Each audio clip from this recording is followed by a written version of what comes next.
All right. I made a video earlier. I hope that some of you guys will watch it. Um, maybe you'll like it. Maybe it'll be something that you'll be like, hey, this thing that DM James is talking about sound cool. And maybe I'll get into it. See, here's the problem is there's just too many cool games. First, you've got A Song of Ice and Fire. Now, full disclosure, I was never a huge fan of Game of Thrones. Like, I didn't read all the books. I don't give a shit about it really that much. But the Song of Ice and Fire game plays really well. It really itches that scratch that the death of Warhammer Fantasy used to. And I mean, to be honest, Oathmark is also just an amazing game. But the fact that these miniatures all come kind of standardized and ready to go, of course, I mean, you could use them for Oathmark too, though. Say you make a human kingdom and there you go. I mean, you've got your Iron Makers are basically line breakers in Oathmark, but that's neither here nor there. What is here and there is it's like I says to everybody that I am going to start getting rid of games, and I mean it. I'm going to start getting rid of games, right? But then I turn around and immediately buy 3 boxes of Blood and Plunder, 3 of the 2-player starter boxes of Blood and Plunder, which is insane if you think about it. And but I'm trying not to think about it. And then I pick up 3 starter kits for A Song of Ice and Fire. Again, what am I thinking? I don't know. Because if not playing or getting rid of stuff is my goal, I am going about it all wrong, right? And then just the other night, what does this idiot of me do? And I'm saying me, I'm an idiot. I go hard into the Trench Pilgrims from Trench Crusade. And when I say I go hard, I mean I picked up every model. And then I picked up STLs for a lot of the models. Because I actually had the whole army was I bought off of a guy on Etsy. But then I decided, I went on and I was like, I want Trench Pilgrim hats. The starts with a C thing. And no one had them for sale, right? So I go in my mini factory and hey lad, I go Hello. in my mini factory and I see that they sell, STLs for all the trench stuff. So I pick up the Trench Pilgrims, and it turns out that they're multi-part kits. And if I want to print 100 of those weird pointy helmets, I can. So I've already set up my. I've already turned the STLs into a Chitabox file, so that I can go ahead and do exactly that, which is, print out a bunch of extra pointy helmets for the pilgrims. And like I said in the video, I touched on, I've got some War Games Atlantic World War I Russians, and I'm going to Trench Crusade the Russians up because I want my trench pilgrims to be from Mother Russia, right? Which means they're all going to carry icons. They're going to have an Orthodox cross on them. they're Russians. They might not even have the Lee Enfield rifles most trench crusaders have. Maybe I'll give them all Mosin guns just to keep in that, that style. Yeah, just to be like, yeah, these guys are Russians. But they'll have the big pointy hats and they'll have all the icons all over them and, hand grenades and all kinds of shit. So that, because the thing with the trench pilgrims they are normal men and women who might have been farmers, peasants, whatever they were. And then one day they had a vision from God himself telling them that they needed to go to the Levant, where a gate to hell has opened up, and basically throw themselves at anything coming out of it. And, maybe stab some demonic entity in the eyeball with a bayonet or something, right? So these guys, they all get behind a prophet. We can just call them a trench prophet, a pilgrim prophet, a war prophet, right? And they all share that same belief that they're going to go, down to the Levant and murderate some freaking demon worshippers, devil worshippers. And that's just kind of what they do. That is their dig. That's their jive. You know what I'm saying? That is the thing. And as soon as I read that lore, I was like, oh, yeah, this is going to be the army for me. You know what I mean? I'm not saying that New Antioch isn't cool, especially with their big mech soldiers. What? As usual, something popped off and it tried to turn my mic off. Yeah. But no, I'm not. The new Antioch figures, yeah, they're badass too. You got these big kind of steampunk diesel-powered guys. Hey, Mobius. And they got like Vickers machine guns, but they're just firing them bitches, just straight up by themselves. So, yes, that's really cool. But I wanted the ragtag, can come from any country, and like they have this one group in the Trench Pilgrims, and these are guys who have committed so much sins they don't believe that they can be forgiven for them. So they strap a bomb on their back, and their only job is to charge across no man's land and hope to get close enough to some devilish entity or bunker or some shit and detonate. So pretty much they're suicide bomber. And here's what's funny. In the game rules, every time one of them detonates, there is a small chance that God doesn't let them die. So they survive a bomb going off, right?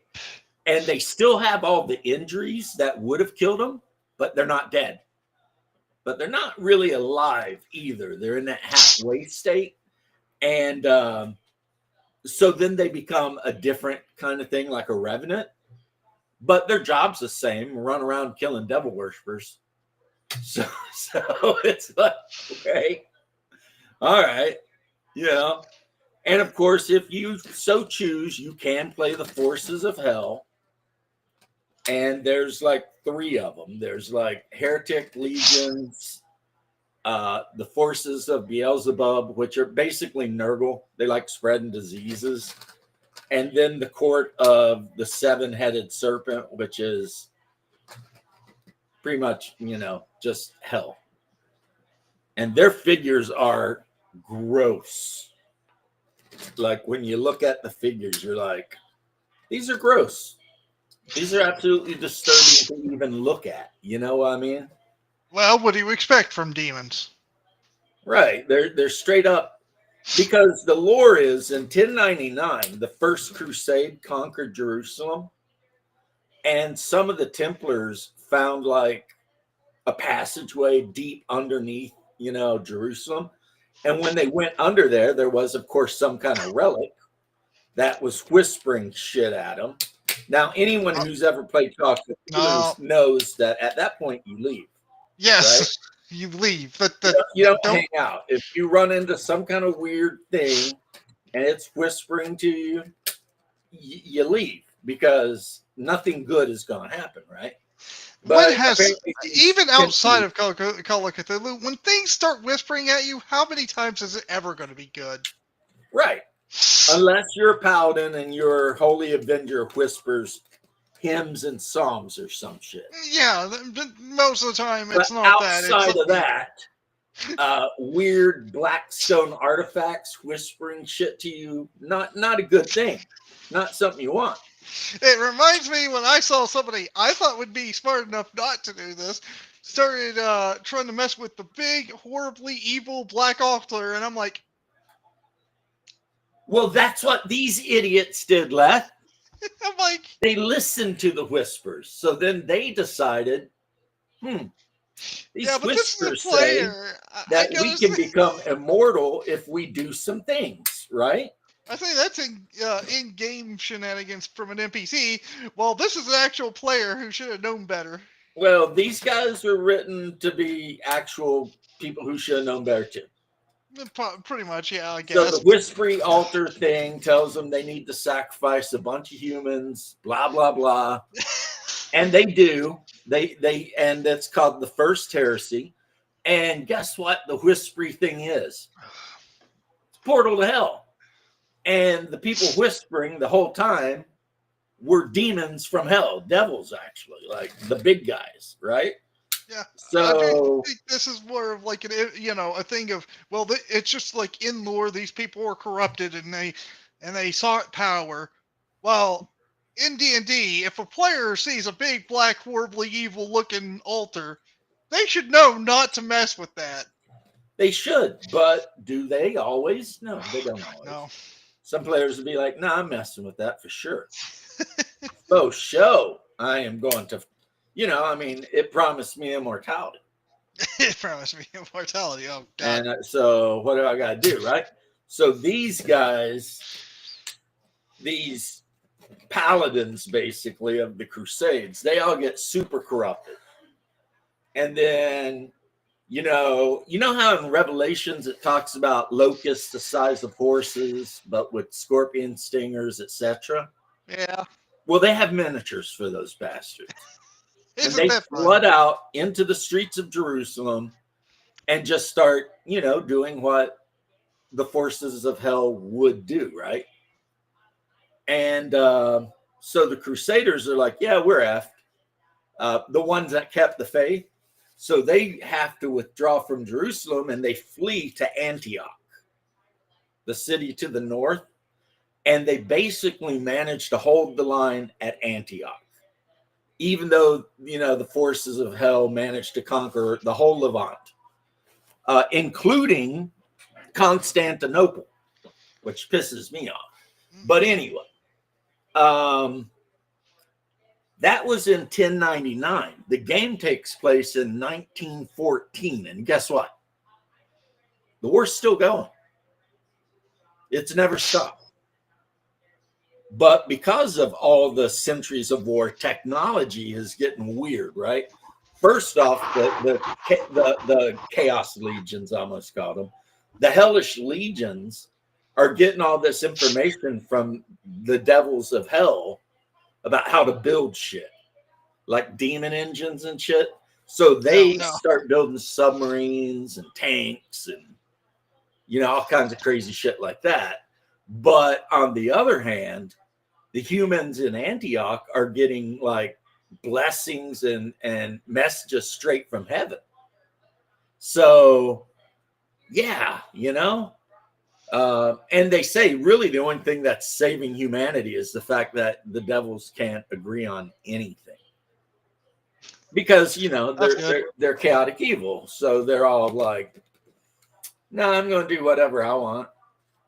And that's a good thing for humanity because... Although probably also another weakness for humanity because we can't usually agree on anything. In this one, everyone is agreeing.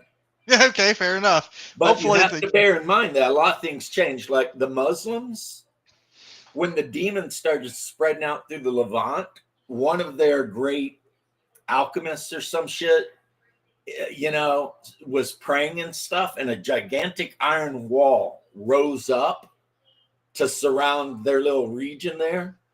And they become known as the Sultanate of the Iron Wall. So they're there. And I mean, on the one hand, they'll fight alongside Christians against the heretics, but on the other side, they still don't like the Christians, and vice versa. You know what I mean? So it's like, if you're playing Christians and opponent shows up with the Muslims, it's like, all right, let's get it on, unless the forces from hell are involved. And then, of course, Beelzebub has created the Black Plague was in this setting. He did that. And the Holy Roman Empire still exists. There was never communist overthrow of the Russian monarchy. So the Tsar still exists. America is sending all the food and equipment and everything it can to Antioch. That's basically the deal. All the forces in Africa and the rest of the world that have not been overrun by the demonic army, they spend all their time just building, just making and just distributing it out to the world, sending it to Antioch. Yep. Well, new Antioch, because a couple hundred years ago, old Antioch got whacked by, I don't know, a nuke or something. It vanished, and there was nothing left. Well, it vanished, and there was nothing left but a crater. So something made in hell erased old Antioch, right? Yeah. But the survivors of old Antioch, the Christian survivors, held the line. Even though America, it sounds like America needs to work on that Manhattan Project. Well, check this shit out, right? In 1899, the Catholic Church begun the space program. Because, like I said, technology, right? And then merchant ships carrying supplies across the ocean to Antioch have to watch out for wolf packs of demon submarines. Because some demons taught some heretics how to make submarines. So, plus the heretic fleets are way better than anyone else's fleets, except for possibly there's a ship the British have made that's pretty much the size of a city. And, talking about Wolfpack, there's a really good Sabaton song about that. Yep. And like one of the armies you can play is the Irish. The Irish. Well, because the Irish are so mad about the heretic fleets constantly raiding Ireland that they volunteer in like huge numbers to go to Antioch, New Antioch, and then, get into the trenches and do their thing. But the rest of the church kind of is like, you don't know about these guys. Here's something. Because the Irish are all into like keeping heads and stuff. So they want war trophies. Come on. I like war trophies. So it's like, even though they're hardcore Irish Catholic, at the same time, they're still kind of doing the pagan thing they were doing back in the day. and the good Roman Catholics from like Italy and places like that, they're looking at the Irish like, what the fuck? What in the F are these guys up to? You know what I mean? They're just doing their own thing over here. And then, of course, the forces of New Antioch, even though they work side by side with the Pilgrims are not part of the chain of command. So when the trench pilgrims show up, a lot of the people in the high command of New Antioch are just like, just let them go. I just want to make an Irish army I feel There's like one guy either online. That's exactly what he's doing. He's making a Antioch army, but it's going to be all Gaelic Irish. yeah, I either think that they're all going to be like just like guys in just kilts running around with big old broadswords, or they would use whatever they used in either World War One or two. Well, here's the thing: World And War I'm One.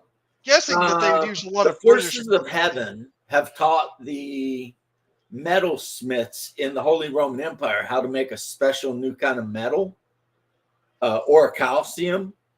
It's very expensive to make, but it basically will cut through like most things, like it's not even there. So some of the Irish anti-tank troops, they anti-tank with great weapons. See, I knew it. They go around with like claymores Like a running. giant ass claymore. Yes. And so how it works is their squad kind of tries to get the attention of the tank. And then when the tank ain't looking, this guy with this big sword jumps out and just starts cutting it into bits. And then once the tank's disabled and everything, you just chuck a bunch of flame grenades on it.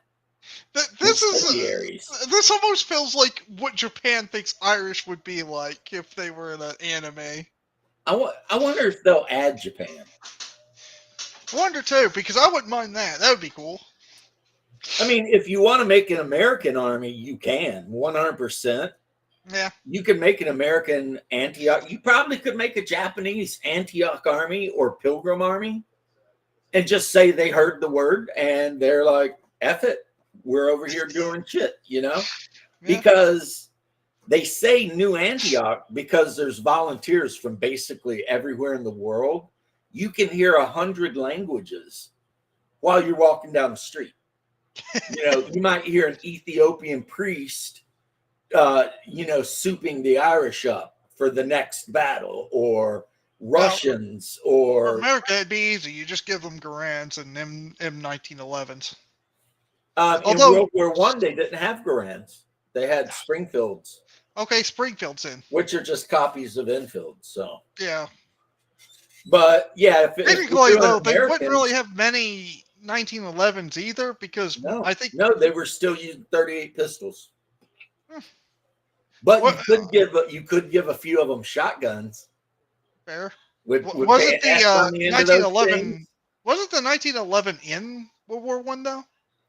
I mean, not in major numbers. It existed, and probably some people did use it, but the issued pistol was the 38 revolver. Okay.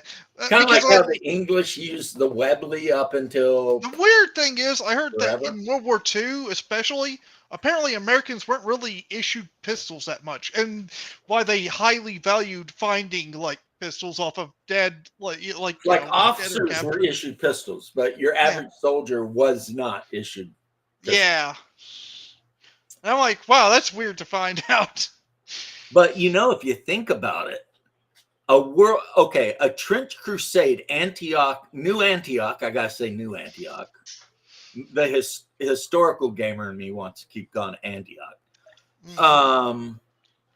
American squad would look very British. Yeah. Because they would have those freaking trench hats on. The Springfield and the Enfield are not much different looking. No.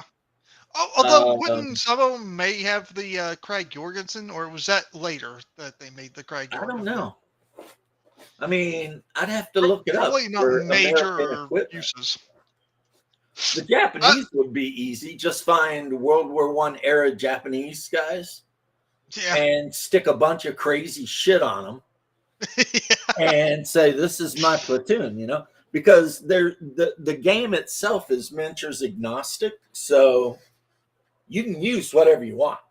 Yeah. Right. So like I said, so when I get my resin and stuff set up, and I print out all of those Trench Crusade pointy helmets, I'll just stick those pointy helmets on Russian troops. Although I see Japanese being more on the Navy side for this war than Army.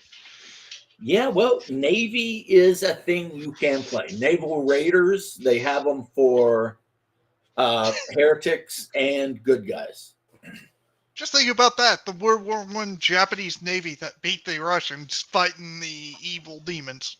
Yeah, well, I don't think that war ever happened. Not in this setting. Fair, and that's what I'm going at. Instead of Japanese Army or Navy going up against the Russians, it would be more them fighting the demons. The heretics, yeah. Yes. Well, the thing is, yeah, none of the actual true demons can come into the world. So yeah, it's mostly heretics that you'll be fighting, but it's heretics and stuff, or it's animals that are native to Earth but have been mutated by demonic forces into like horrendous monsters. Okay. So, like, since Beelzebub is the Lord of Flies, he has like plague flies, and then he has people who have fallen to his disease and then got back up. And he's got hounds that have like pointy fly heads, and their guts are really distended and full of, maggots and stuff. Like I said, fun. this is not a kid's game. Yeah. And he refuses to work with or alongside any of the other, powers of the Inferno. So that's another big reason is since he is the Lord of Sloth or whatever he's the Lord of, right? Since he refuses to take part in anything, like it means instead of having the 7 lords, they only have the 6 lords. So they end up in 3-3 ties all the time. And, Beelzebub just doesn't get involved. He's like, yeah, I don't care. So that's been kind of a big issue for the forces of the Inferno. But and then, they make weird kind of armored, demonically mutated, like werewolves, they call them. And they're like, okay, I don't even know what they're made out of, whether they're made out of like a wolf or a human but whatever they are, they're mutated as hell. They're freaking covered in armor. They got a mouth full of like big ass teeth, and they just run around no man's land, like killing shit, which seems to be a thing. And then of course you've got like, Hell Knights and Plague Knights, and they don't have artillery. They have what they call artillery witches. And an artillery witch is a witch that can open a portal directly to the smithies of hell, where they're actually making the artillery rounds. They can open a portal and pull Hungar's an artillery round out of it. In the back rooms. I see. And then use their witch magic telekinesis to chuck the artillery round at the enemy. As long as it was ever going to let me in. You were literally there for less than 20 seconds. I was there for 45 seconds. No, you weren't. Yeah, I was. Let me know you were there as soon as you were there. No, because I waited for a few seconds before I sent a message. Idiot face. And the message just popped up, like literally 2 seconds ago. Yeah, and I waited a good 14 minutes.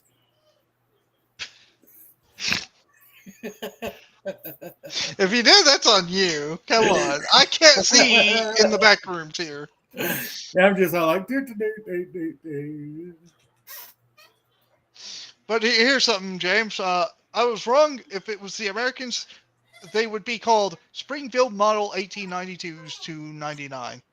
Right, which were used in World War II as sniper rifles. I can only hang out for about 15 minutes or so. Why? I kind of want one. Because I gotta go cook dinner for my woman. How hard is it to find a Craig Jorgensen? And she's leaving in the morning, so it shouldn't be too hard to find a Springfield.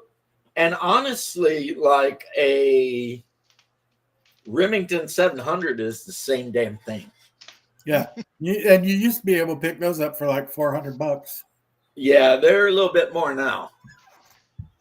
But yeah, because what happened is the bolt action rifles used in World War One by pretty much everyone, they all copied the Mauser rifle.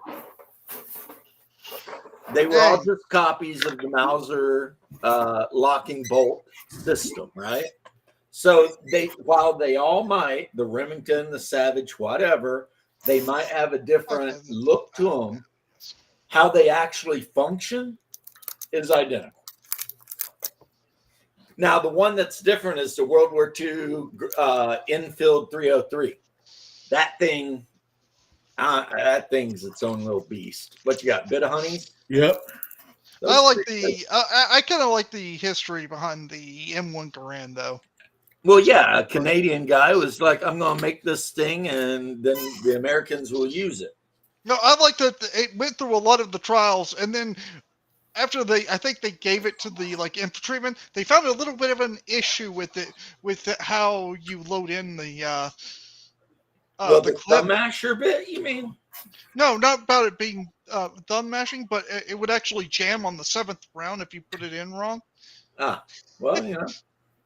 And what they found out was that if you put it in upside down, it would cause the jam. But if you put it in right, and it was hard to tell if you put it in right, so they just we'll just make sure you can't jam it in the wrong way. They made a notch to keep you from putting it in the wrong way. You know, my wife has been getting on me on that for years. Shut up. Trench Crusade looks cool. I didn't get it at the time. Budget concerns stopped me.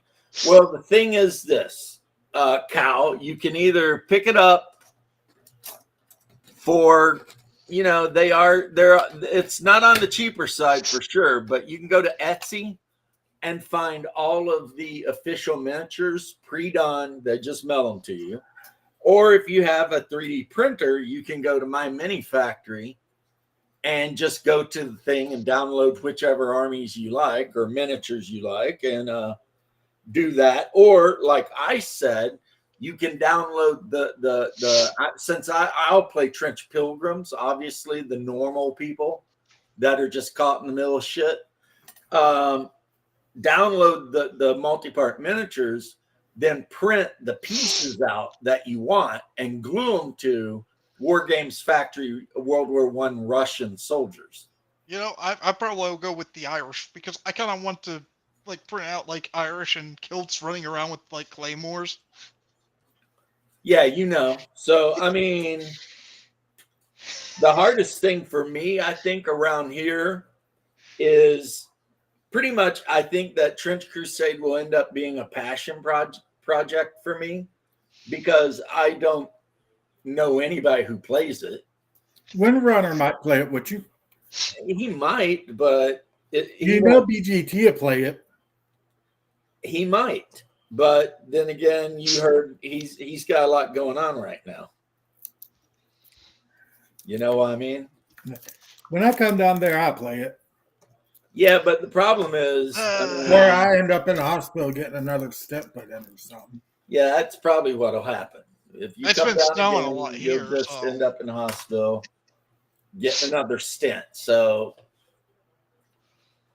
yeah, while I will definitely be showing off. I wish I could go to Florida now.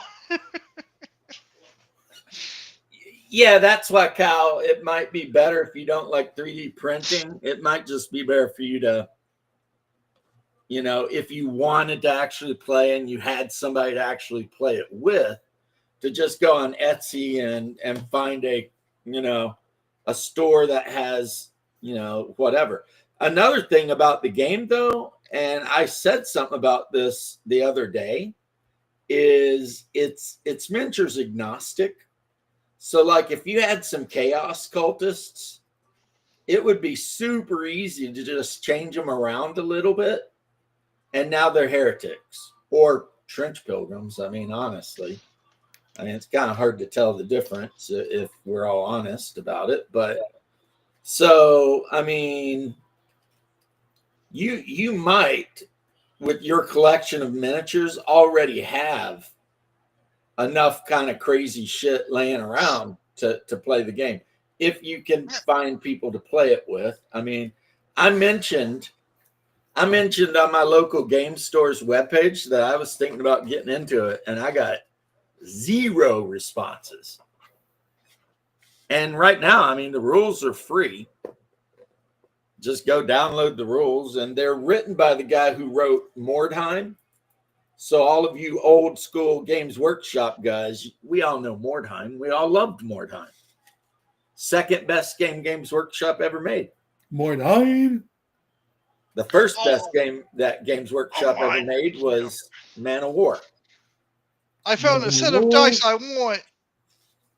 You found a set of dice you want? Yeah, it's D6s mainly, but I like them. Well, I should think if you want them. I'd hate to. Hey, you're not going to buy them if you hate them. I found a set of dice I want, but I hate them. I won't pay that price, but they're kind of cool. Why, are they made out of like gemstones or something? I don't think so, and they want $45 for them. I'm like, that is expensive. Yeah, try getting Game Science dice now that the company went out of business. Fair. It's mainly for this game. I think is called. I'm not sure, but I was looking up set Warlord Games minis. Yeah, and they have a set of dice for Japan that's really cool, and I like them. Oh, that's cool. I mean, I don't know why you would want them, but okay. I mean they're cool. That's it. But I wouldn't spend that much on them. I was basically. Now, if you got a 3D printer, Warlord Games, a lot of the miniatures that they have, you can 3D print. Yeah, I was looking to see what it would be like to get like World War I era Japanese soldiers, but yeah, it doesn't look any different from World War II, really. So use either one. Yeah, I mean, or both, whatever, mix and match.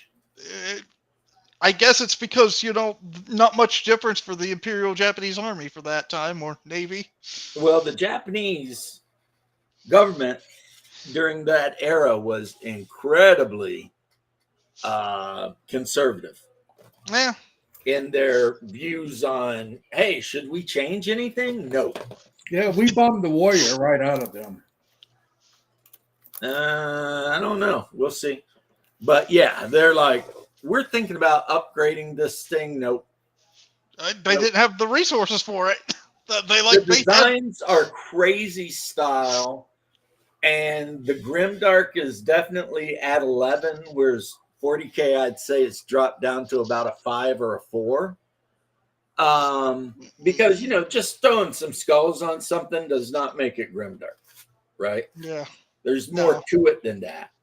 And when you see some of us, I mean, even the good guys are kind of Grimdark. They're like the Trench Pilgrims are good guys, and they're still like, they're built the way they need to fight that war. They're running around barefoot with like revolvers and trench clubs and shotguns and shit. But then when you look at some of the actual like heretic shit, it is insane. Yeah. Like there's a heretic trooper figure that looks like it has a fetus with an upside down pentagram carved into its forehead, chained to his belt. And it's like I say, is that some kind of totem? What's he doing? Maybe it was a little demon baby. I mean, yeah, it's like one thing they say they'll do is whenever they catch infiltrators trying to cross over, to get behind enemy lines, they send their heads back. That would be terrifying to be hanging out and a fetus with a pentagram on his forehead come running at you. Well, yeah, maybe it's something he can take off and throw at you.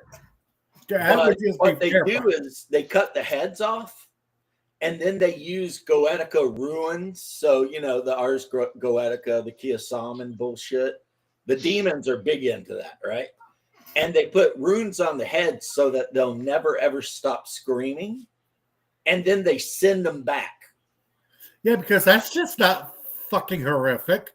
Yeah, they have I mean- one of the heretics chuck this head back across the trench line so that you've got the head of your friend and it's just screaming, nonstop. Yeah, that's it's nightmare. demoralizing That's tool. nightmare It's trying to scare you.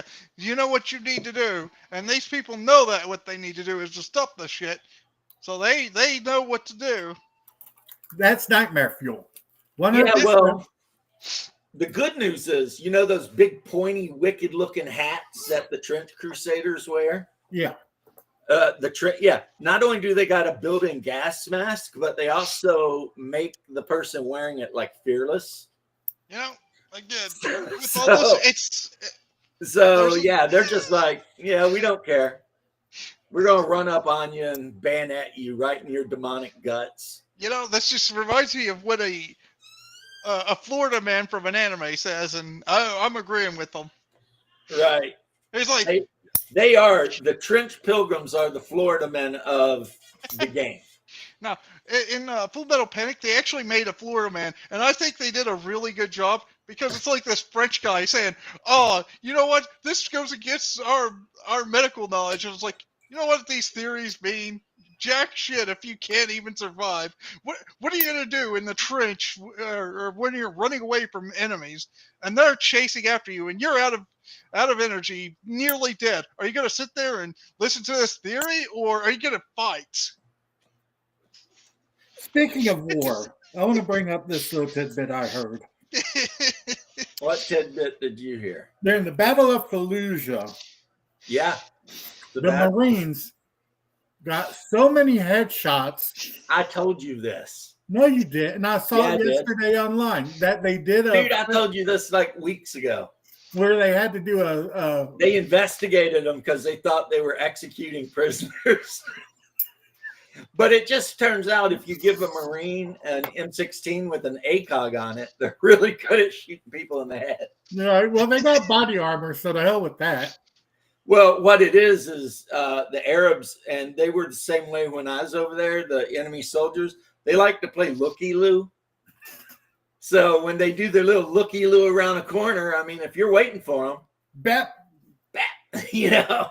Now, it wasn't as easy for us because we were iron sights. Is before the Army decided to invest the money in optics for everybody. But I can only imagine now that everybody gets badass, Trigicon ACOGs and shit like that, Yeah, that's just something that they're so good they did an investigation on them. The only guy that got optics on their weapon was the designated marksman that had the M20, I think it's M21, which is basically just a souped up M14 or M1A1, whatever.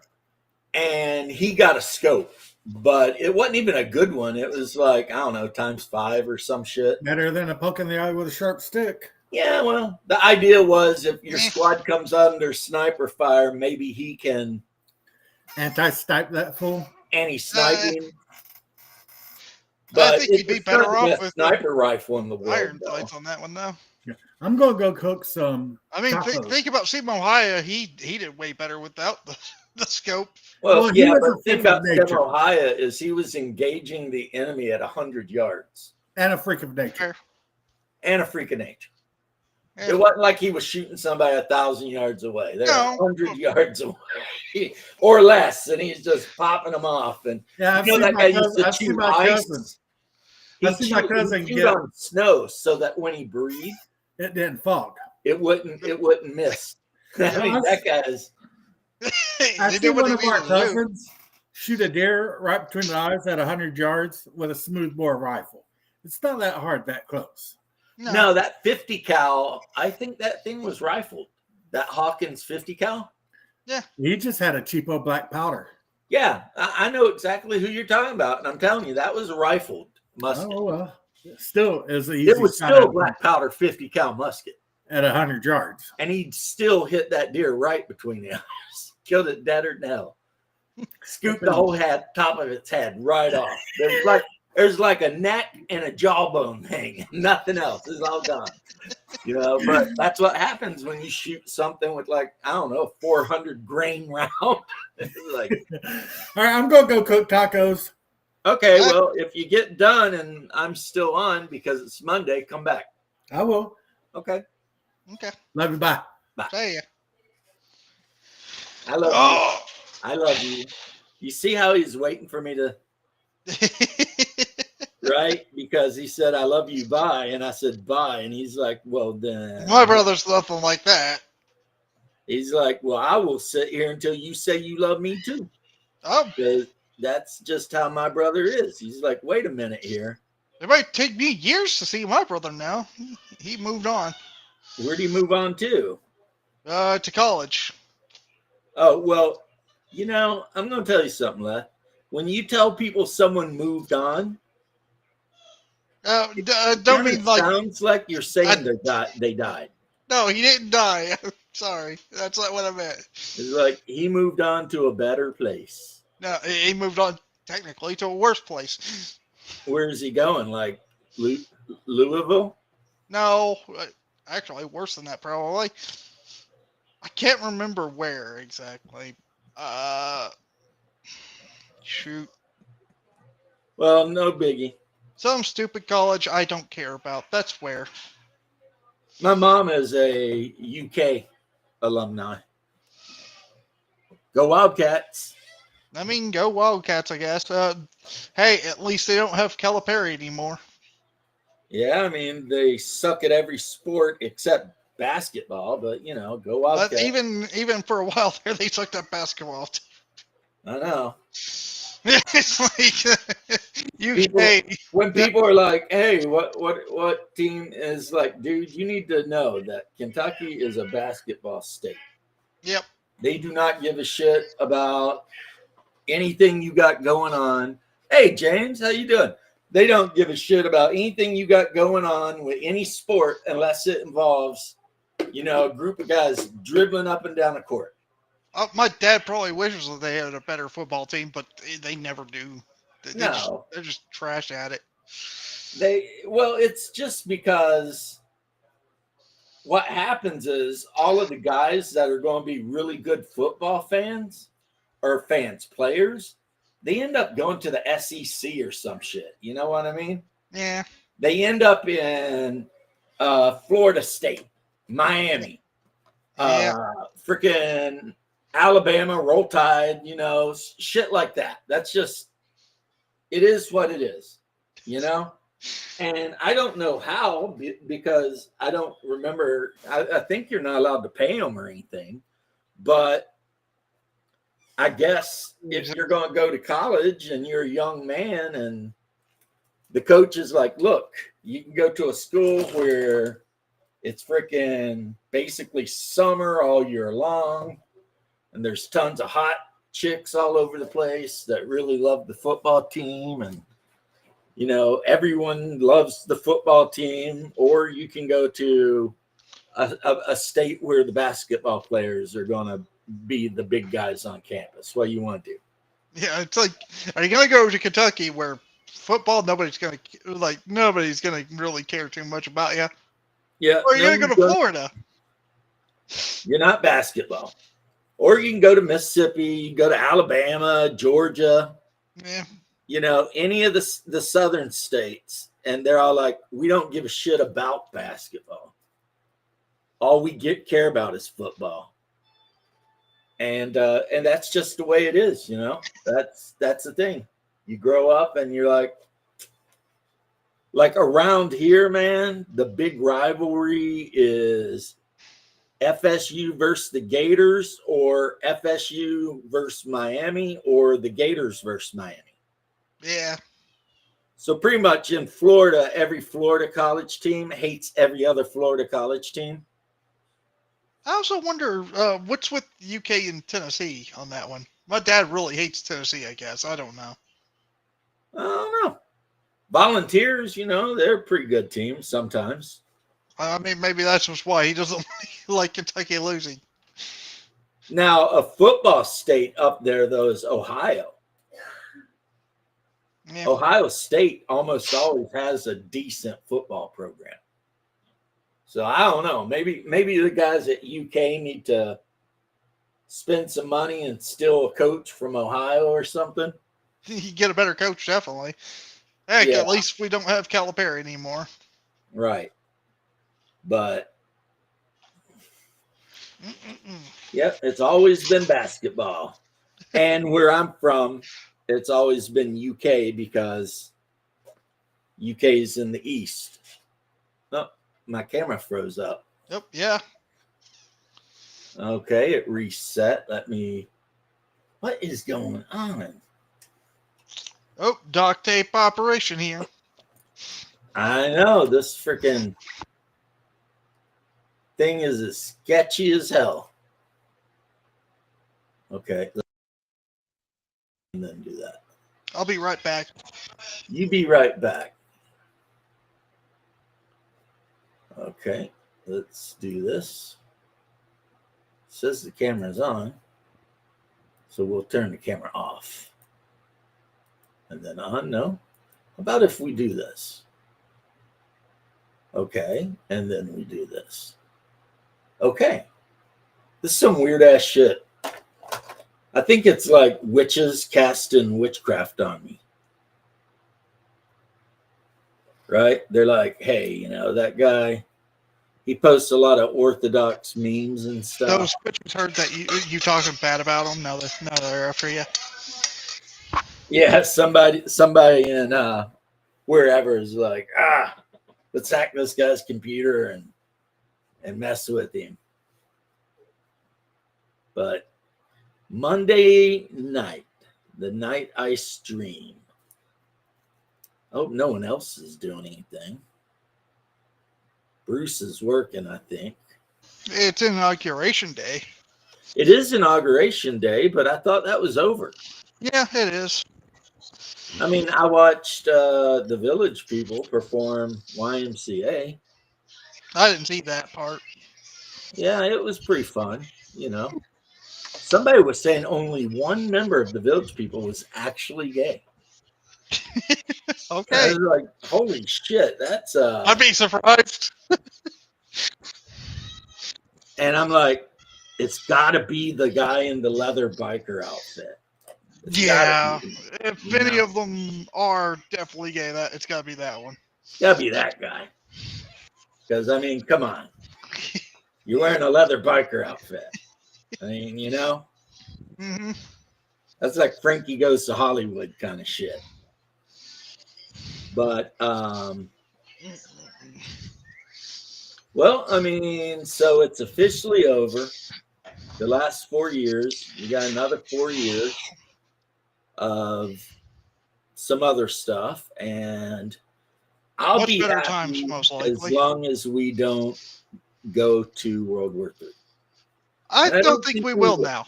Yeah, I don't think we will. But that's my, you know, it's like the 80s all over again. Because back in the 80s, all we used to do is sit around and hope not to get nuked. I wasn't there, so I don't know. Yeah, you weren't there, but anyone that was in the 80s, they know. I was a 90s kid, and, you know, everything was great. And all the 80s songs that were about, you know, getting nuked, like The Clash, London Calling, or 99 Luft Balloons. Yeah, that was the one I was thinking of. I can't remember the woman's name for that Nina. one.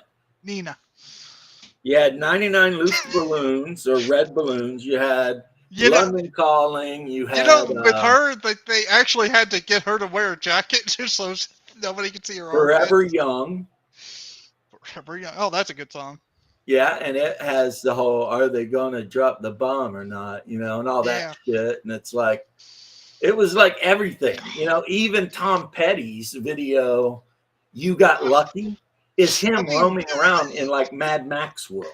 It might be weird for me because, again, I remember a lot of these 80s songs because that's what my parents played all the time. So I'm like, I heard all this stuff. I'm like, I liked it. Yeah, I mean, you got lucky, babe. When I found you. Dun, dun, dun. Also, 70s stuff with AC/DC. My Aunt Tammy, she loves AC/DC.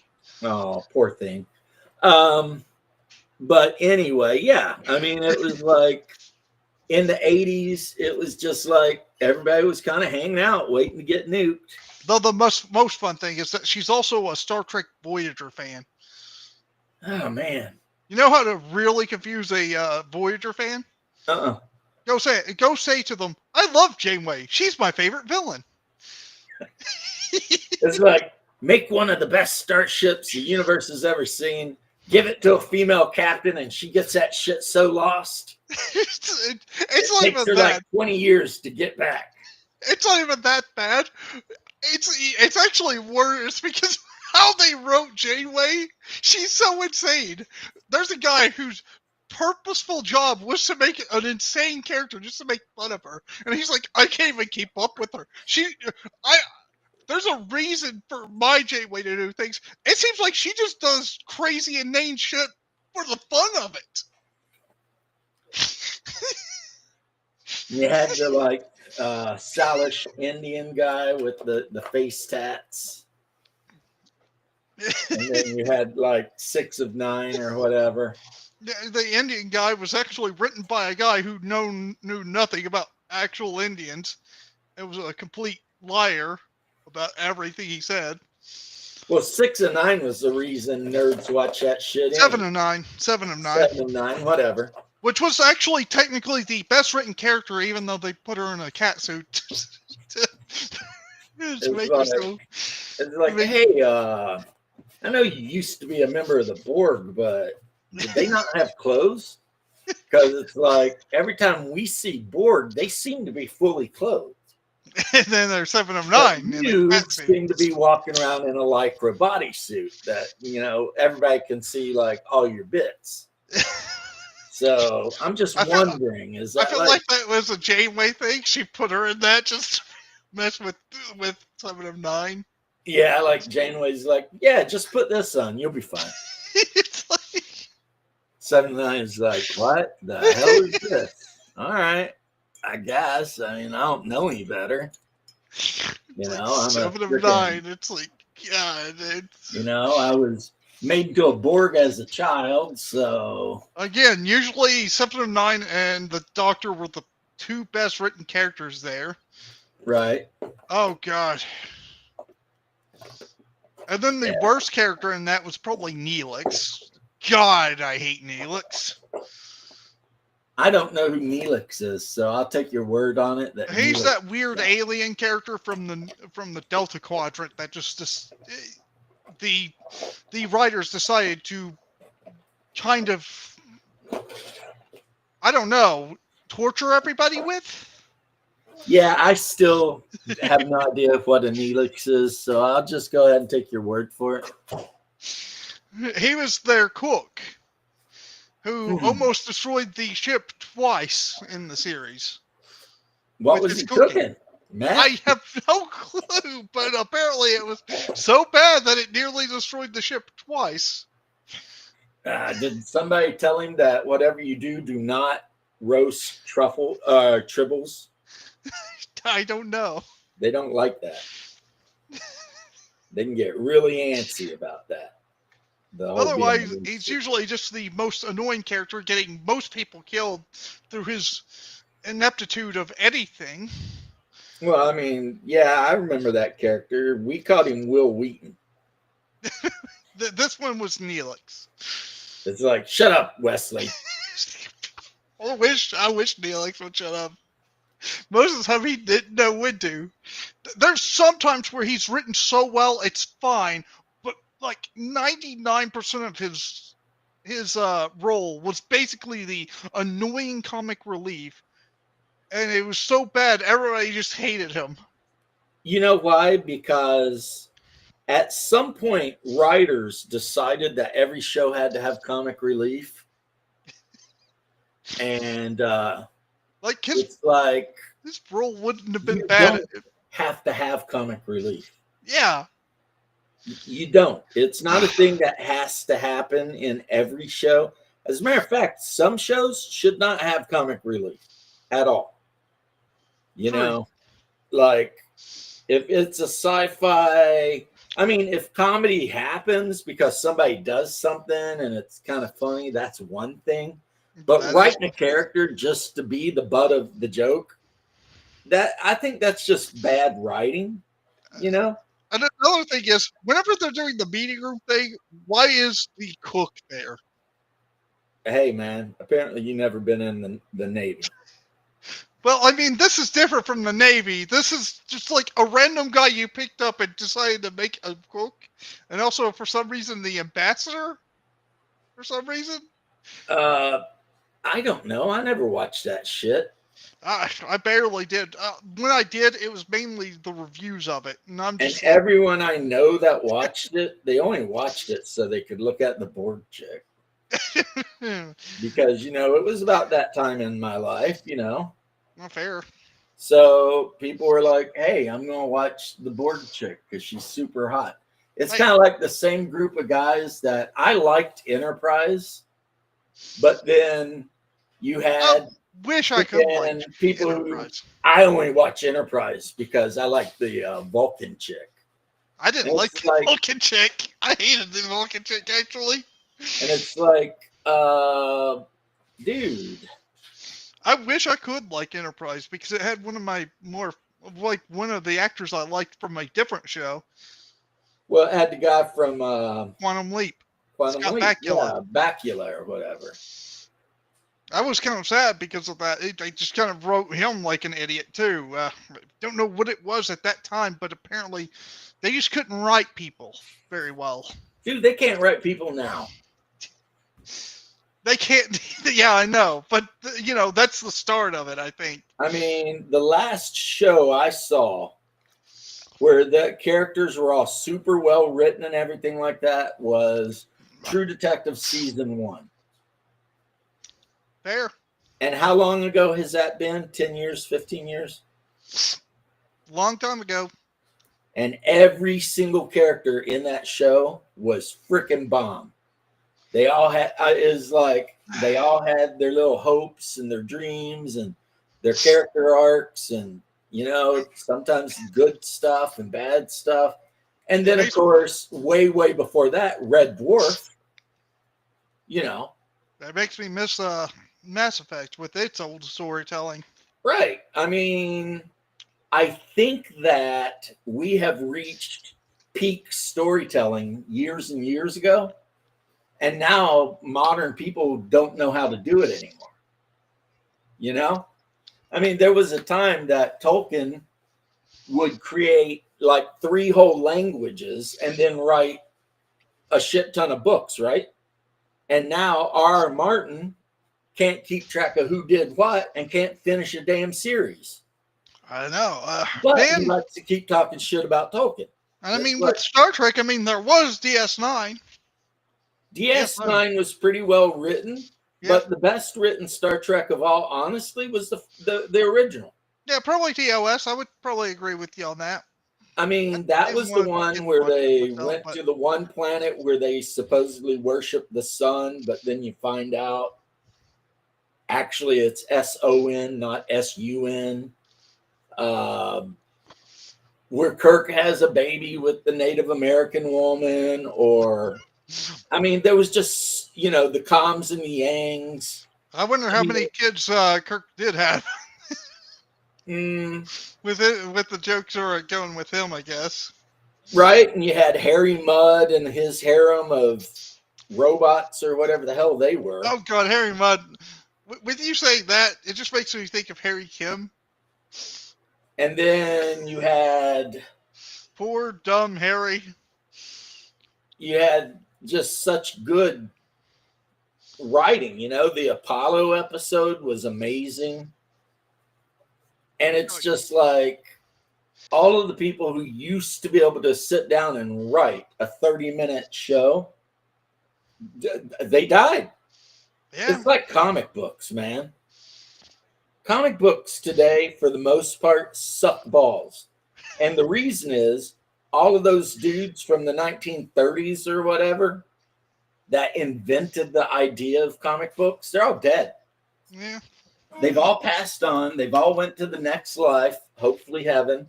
And, and that's just what it is. And now you've got a bunch of people who have no idea how to create anything. They just kind of make their way off of copy and shit. But the problem is if you keep copying Stan Lee, after a while, it's just not good anymore. You know, it's just not fresh. It's not Stan Lee. Or anything It's that not they Kirby, don't you know? copy is just trash. It's just trash.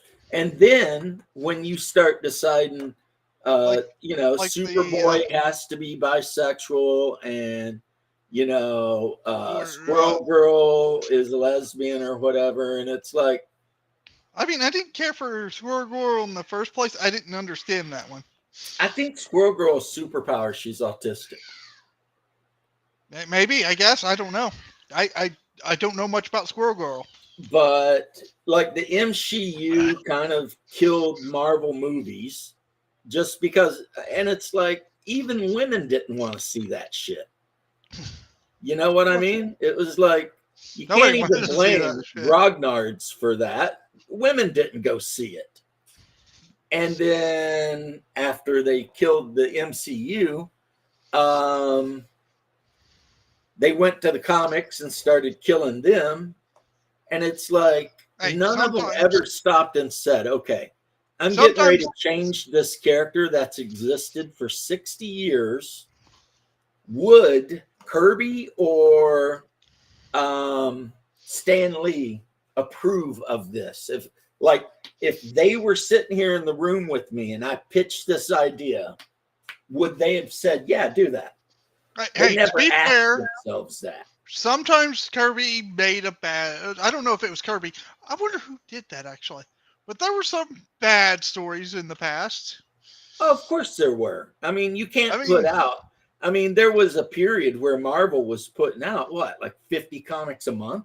True. That probably caused the bad issues. Because, you know, if you're going to flood the market like that, I mean, I wonder whose idea it was to have Captain Marvel's, Miss Marvel, Captain Marvel from the new movies. Yeah.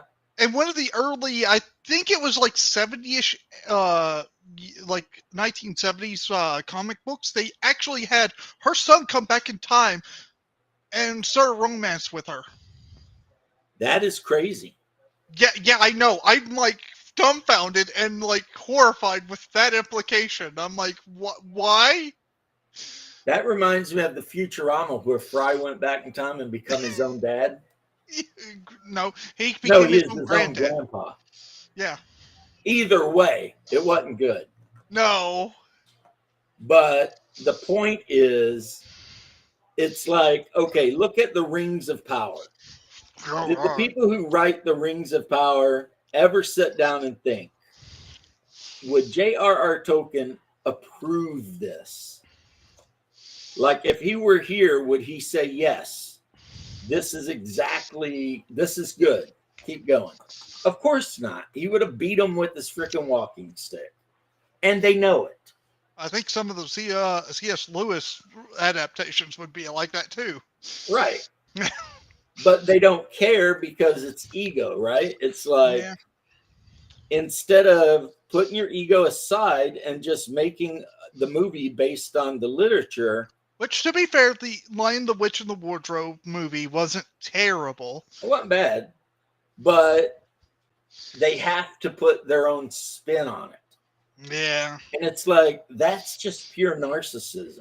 It's like, no one gives a shit what you think. You didn't write the book.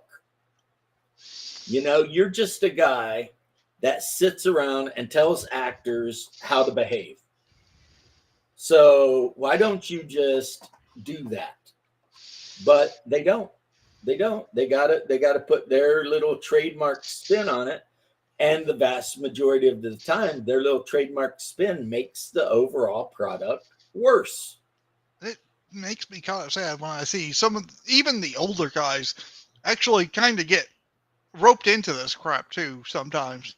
Well, because, you know, you've got a group that has a lot of money, like BlackRock, basically, or Vanguard or whatever, and they are trying to push, as the critical drinker would say, the message. And so these people are like, okay, if I want the extra $10 million, I need to make sure to do these things. Now, no one asked for them. No one gives a shit about them, but I like money. So I'm going to do them anyway. Even though, I mean, people get mad when they see news of those idiots in England like destroying Monets and shit.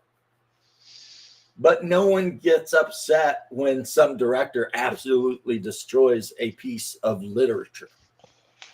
You know? It's like in my mind, it's the same thing.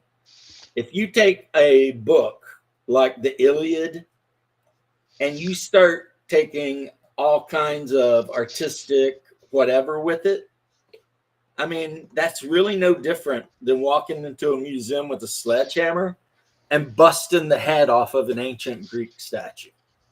There's no real difference. You're still just an asshole. You know. So that's just what it is.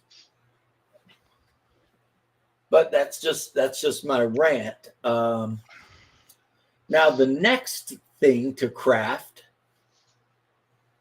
after I get done crafting all the other things, will probably be, since Trench Crusade plays on a 3x3 or 4x4 table,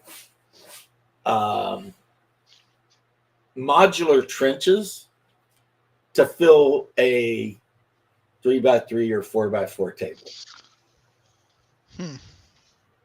And I've seen some good ideas where guys just cut like 2-inch foam into different blocks and they all interconnect, and then they made like duckboard, you know, the walkways, and they made it all look, you know, so that you can build it however you want, basically. Because the whole idea of the game is it's a trench war, which is why I intend on equipping at least 2 or 3 of my zealots with shotguns. Because, you know, if I come around the corner on somebody... Trench gun, man. Trench gun. That's what I'm saying. If I come around the corner on somebody, they're going to eat that pump gun. That's what they call it in the game, a pump gun. But it's a pump shotgun. I heard that the Germans didn't like the trench guns. Well, they thought it was a breach of the Geneva Convention or some shit. Or war crimes or something. They were not big fans of it, no. But, hey, I love my Remington 870. I would keep that. Yeah, well, imagine something like that with like a 12 or 14-inch bayonet mounted onto it. I mean, there's a reason that trenches are done like crenellations. It's so that, you know, you can't just get a clear shot all the way down the trench. Yeah. But if you turn the corner on somebody and you're 10 feet away and you got a shotgun and they've got a bolt action rifle, somebody's not going to have a good time. You know, it's not going to be a good time for the guy with the bolt action rifle. Exactly. Because, I mean, you know, you put buckshot down range on him. Even if he gets the rifle up and gets a shot off, there's a good chance he misses. You probably are not missing. You know? You're most likely not going to miss. I know, right? Monday. Tomorrow is a big day for me. Wifey's birthday. We got to Wifey's birthday, huh? Figure out what she wants to do. She was born a day before me, huh? Oh, really? You're a January baby too, huh? Yeah. 22nd. You know what? Hungar's a January baby too. It's weird for my family. Most of my family's born like late spring, early summer, and I'm like all the way here by myself. Well, I mean, it means, you know, you get the birthday because no one's near you, so. Yep. My poor sister's birthday was Christmas Eve. So there were so many times when people would be like, "This is your Christmas/birthday present." I wouldn't mind. I don't care. And she'd just be like, at my age, I don't care. I'm not looking for gifts. I'm just happy to be around. Just happy to be here. Yeah, but when you're a kid, I get it. It'd be a little and bit your disappointing. birthday is like Christmas or Christmas Eve, and it's like, instead of getting two gifts or two celebrations, it's one celebration, and my I can't even say celebration that doesn't for quite some of my match childhood up because with man, even my birthdays are weird because I'm like super excited when my papa came. Whenever it was like a real bad, it snowed real bad on one of my birthdays, and my papa still came to my birthday. Well, that's a good grandpa. Oh yeah, he was he was great to me, I guess. Yeah, my grandparents were super cool with me too. Let's just say most of my family probably. Let's just say he liked to speak his mind a lot, so a lot of people didn't like him. But for me, Don't it's bother always me nice. any. I mean, Yeah. my If you did family. something and he didn't think it was right, he'd tell you straight to your face, just not even like worrying about it. Yeah, that's pretty much how my whole family is. Pretty much nonstop. It's like no one holds back anything. He was like that with me. You I would still try to justify things, but he was like, "But why did you need this?" I'm like, "I wanted it. That's why I needed it." Yep, because if you do something and later you feel the need to justify doing it, guess what? You Look, shouldn't have done I wanted an AR, so I bought an AR. it. All right. I don't need any more justification than that. I don't care. Well, yeah, you don't have to justify that. And you shouldn't. Because, like I'm saying, if you justify your actions or try to justify your actions, it means deep down inside you know or feel like whatever you did was wrong. Papa was like, "You didn't need that," and I'm like, "I don't care. I want it." Say, I did need that. You never know when I might be out in the woods and run up on 30 deer. You know what I mean? I'd be like, I'm gonna eat good for a while. That's why I needed it. Might be 30 squirrels out there. I don't want to have to stop to reload every other second. I wouldn't use an AR for squirrel hunting. That's for the lever action or the HK clone. You're 22. 22, yeah. Yeah. That's what I used to use for squirrel hunting was a Marlin 22. I got a Henry 22. That was a Nice. bad price. Nice. I had one of those old Marlins, the ones that are tube fed. Well, one of my favorites is actually got like the HK clone. Oh, nice. Yeah, but it's chambered in 22, so it's not bad for everything. Yeah. And the best part is, instead of having like an ugly barrel that just extends out to 16-inch, it's more like what looks like to be a suppressor, but it isn't. Yeah, you talked about that MP5. Yep. Yeah, nope. Mine was just a wood-handled Marlin, tube-fed, semi-automatic. I do it held like 19 rounds or some shit. I do really like my lever action though. Lever action's fun. Yeah, you can eat a squirrel. Can you eat squirrel? Of course, man. It's good. It's like, can you eat squirrel? Fuck. Don't know any. You can eat just about anything, George. Yeah, true, but I wouldn't recommend everything. No, I wouldn't recommend possum. Oh, Even though some people swear by it.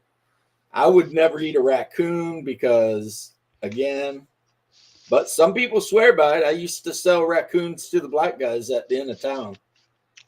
There's a couple old dudes down there that loved it. Ew. The only rule when selling raccoons is you got to leave the feet on. Because if you don't leave the feet on, then how's the person know you're not selling them a cat? And they get all mad.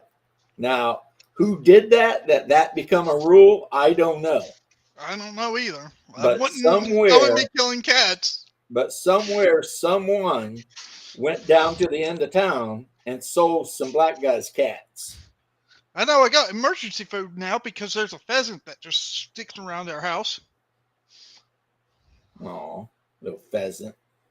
Hey, look, if I'm hungry enough, I'll eat it. Well, I mean, it's just a wood chicken. Yes. It's not like there's anything special about it. I didn't think I'd ever see a pheasant, to be fair. I have never seen one in the wild. But what you do, George, is you want to aim at the head. You take the squirrel out. You get you a mess of them, because usually it takes a few of them for a family. And then you gut and skin them, which is pretty easy, actually. There's plenty of squirrel around here, too. It's not like hard to find. find. Yeah, and they're pretty big up there compared to down here, right? So once you got them, cleaned and everything, one thing is, don't be too weirded out by the fact that they kind of look like little human corpses because of their legs and their arms. But anyway, you fry them like you would chicken. Yeah. And, eat them with cornbread and soup beans or whatever else you normally got. Possum stew. Ugh. Yeah, I have never even heard of no one in my family ever ate possums. No. My dad loves squirrel, apparently. He's just like, it tastes kind of like chicken. Now I'm like, I don't know. I cannot remember even having squirrel. I've ate tons of squirrel and rabbit. Like as a youngin'. Oh, my dad hates wild rabbit. As a youngin', that was like kind of the thing. Dad says that wild rabbit's a little too gamey. What I was doing was cool because it was like, one, hunting is fun, and two, I was helping my family. That's one thing. I kind of wish I did hunt when I was younger. So if I went out and I shot like 12 squirrel or something like that, which wasn't hard to do. You were helping your family with food. A couple rabbits, bring them back to the house. And it's like, one, I had the whole day out having a good time, walking through the woods, hunting, doing my thing. And two, I provided a meal for my family. And fishing for me was the same way. Yeah, fishing, I did fish quite a bit when I was younger. Yeah. You go out, you catch a bunch of fish, you have a good time, you bring the fish home. I mean, clean them, bring them home. And then... although I never really cleaned fish. Like, that was cool, man. Dad doing that. Oh, we would go fishing and I would catch, 20, 30 sunfish. I caught a few myself. Fish, the smaller ones. Didn't matter. I got a decent sized ones too, especially even when I was young. I caught some decently sized one. The thing one of my earliest memories was actually catching like a 10-pound fish. Barely could get that out. We used to call sunfish and all of those. Those little fish that are kind of yay big and flat, but they're tall. Yeah, we called them panfish. That was what they were. They were panfish because you scale them, you gut them, you cut the head off, and then you dredge them in egg and flour and whatnot, and you fry them. I can't remember if it was we didn't it exactly was. That 10-pound fish, it was either like I think a bass or something. And, it might have been a bass, depending where you fish. Because remember that was in a lake. It was in a lake. I can't remember what lake either. Kentucky Wildlife unleashes all those mutant fish once a year or so. Those damn striped bass. Which is a lot of fun if you want to sport fish, because they make they breed these fish with like sea bass and big mouth bass or some shit. Anyway, this thing. So they can't reproduce. They're mules. Yeah, but they get freaking huge. The reel that I was using, I think something went wrong with it, and I couldn't reel it in, so I had to drag the fish onto land, basically. Oh man, around the Cumberland or Cold Creek or Rock Creek or any of those Beaver Creek, you could go out there of a night, and if you were lucky, you could get into some catfish. And by the time you got done and went home, you could have a stringer full of them, 30, 40 catfish, just pulling them out. If you were unlucky, you could get into a bunch of freaking mud dogs. Oh, God. And that meant you just might as well pack up and go home, because if you pull one of them up, there's 100 more of them. Yep, and when they come out, they want to bite you. They fight like hell. If you grab them, they're so slimy that their slime sticks to you, and the only way to get off is find like a sandstone and rub it off. And for those of you who don't know what a water dog is, picture a newt. Really big. But it's like 8 to 12 inches long and wants to bite you. Yeah, no thanks You're trying to get the hook out of it. It's trying to get its teeth into you. I mean, it is a weird animal that just has no F's to give about anything. Might as well kill it. My uncle would run up on a possum yelling at it, and when it would fall over, he would just grab it by the tail and put it up on his forearm, and then it would wake up and look at him and hiss at him, but it wouldn't do anything. It'd just sit there and look at him. It's too scared. Because it was like, okay. You got me. Now what? I mean, what's going to happen? Which was nothing, because my uncle wouldn't be mean to anything. You know, my dad would probably just kill it and just leave it there or something. I don't know. He wouldn't. He didn't even go hunting. Like, you know what I mean? He was that guy. He wouldn't do anything. My papa, he'd be like, "What are you doing? Just kill it already." Yeah. See, he'd go fishing though, because I mean, I guess the idea that fish don't feel anything. I guess, I don't know. My papa loved fishing. He'd go very early in the morning. Well, yeah. See, we'd go anytime. Yep. Anytime. Go in the morning and the night. Didn't matter. You're out there. You're doing your thing. You're catching whatever you're catching. If you're catching catfish, great. If you're catching panfish, great. If you're catching smallmouth bass, perch, whatever, great. Catch it. Bring it home. It's all good fried. My parents will like eating fish. I'm not much of a fish person myself. I just don't like fish. Oh, my grandma would fry it up, boy. Man. Man. But then again, my grandma on that side of the family, she fried literally everything in lard. My grandma, the one I like anyway. Fried. You know, that lady lived to be like 90-something years old, too. Would actually make some really good deer jerky. Yeah, we made deer venison sausage. We never made jerky. Oh, God, deer jerky is so good. I wish I could have some right now. Yep, we make sausage. Go out and get pork fat. Yesterday, I actually made a really nice lasagna for my birthday. A really nice lasagna. I was 14 years old the first time I had Italian food. Or like tacos. She almost went for ribs, but then she was like, "No, Tim probably like lasagna more." I would go for either myself. I like either. You know what I did have though left? What's that? Soup beans every day, every single day. Sound like my dad. You sound like my dad. Yep, I had soup beans every single day and cornbread every single day. He's slightly younger than you, but still. And then whatever else I don't know. Somebody managed to kill, we would have that too. I think my dad's in his 60s right now. Oh, well, that's way older than me, man. I'm 53. Who are you trying to do? Put me in a grave? Ein, Mein, Klebeck. No, hello. he's not 60. No. Hello. I think he might be in his late 50s actually now. Or yeah, but you're like, my dad's younger than you. He's like 60-something. Like, no, I'm sorry. Like, I forgot what age he was. I'm sorry. It's like, gee. I know. I'm sorry. You know what an easy way to remember your parents' ages? What? Just remember how much older they are than you.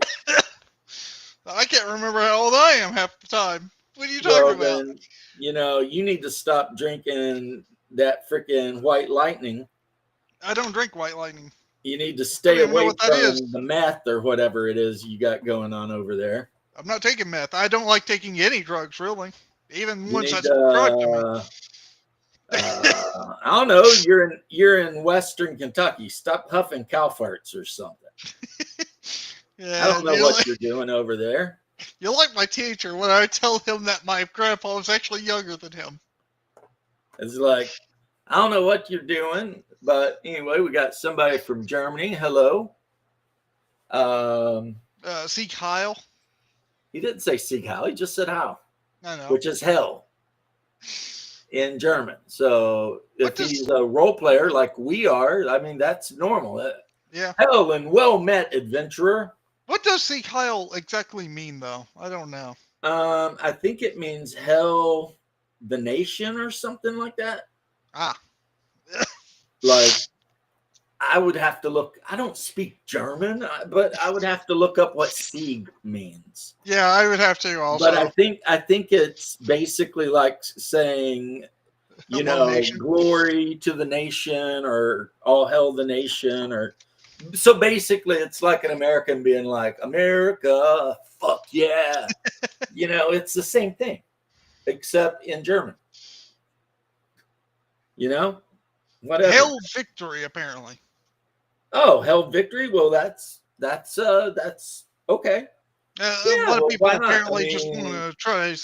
I guess it's because the German, like Nazi Germans, adopted the dude, phrase. Sieg Heil was around way before. Oh, I know. I'm not saying it is a Nazi thing. It's just that people don't like it because the German, like the Nazis. People don't like adopted a lot of shit because of the Austrian painter. Yeah. But like that song Erica. Yeah, that it shit was there around, way like, before World War One. Yeah.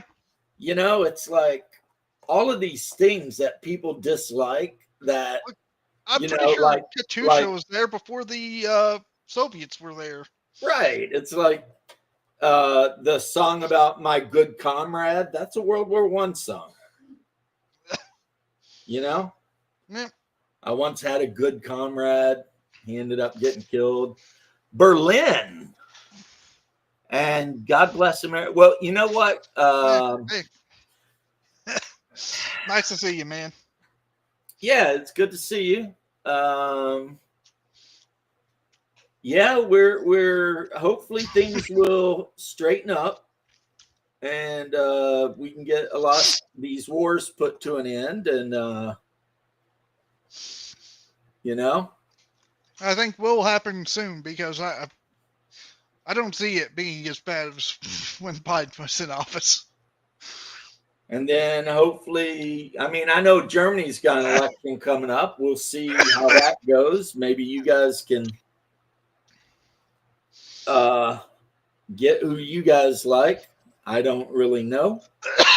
Hopefully not the one that's disarming the opposition. Well, I mean, that's again, that's why I said I don't understand about all Europe. Mm-hmm. They all see our Bill of Rights, and none of them want to like copy it. I just find it terrible. It's like weird. It's like in Germany, the one in power right now is going like just like strip the other side their rights of guns, and then whenever the courts were like, whoa, wait, you can't really do that. They're like, oh, actually we can because of since we took their guns away, they must be a threat. Yeah. It's really weird. It's weird like circular logic of, oh, since we denied them their rights, they're dangerous. You've had immigrants to get rid of since like 1948. Yeah. They imported like millions of Turks to help rebuild Germany, and then the Turks just never left. You know, they're like, well, we're just going to stay here. It's like, but that wasn't the deal. The deal was you come over, you do the work, you repair stuff, you go home. And they didn't go home, and they also didn't integrate. They just did whatever, you know. It's like a lot of immigrants anymore. Yeah, it's like when you come to a country, and here's the thing. I've known people who like, well, Maximilian was German. He's a friend of my brother's, right? He come over worked his ass off as a taxi driver forever, but then eventually got a job at a big hotel as the pastry chef. And he spoke English. He had an accent, but at least we could understand him, you know? It sounds like he was a nice guy. He was hardworking. He hung out. And then his other friend, Eric, was from Kenya. Same thing, though. It was like he spoke perfect English. He was 100%, like pro-American, went to school here, college. But as soon as he graduated college, guess what? He went home. Eric Wabugamuga never had in his deepest dreams the idea he wanted to stay in America. He knew he wanted to go home. But while he was here, he was a good guy. 70% of your kids' class is Muslim. Well, there's two things going on there. One, it's because Europeans, for some reason, and this is the people's fault too, because they keep electing these idiots. They want to basically finance Muslim immigrants to sit around in, apartments and do nothing but have babies. That's part one of the problem. And part two of the problem is your average European is for some reason afraid to get married and have babies. Maybe they can't afford it. I don't know what the problem is. I mean, the only countries that are fixing that shit is Poland and Hungary. But like Germany, you guys aren't reproducing, man. And there will come a time when even if you get rid of all the Muslims, if you keep not reproducing, you'll just cease to exist.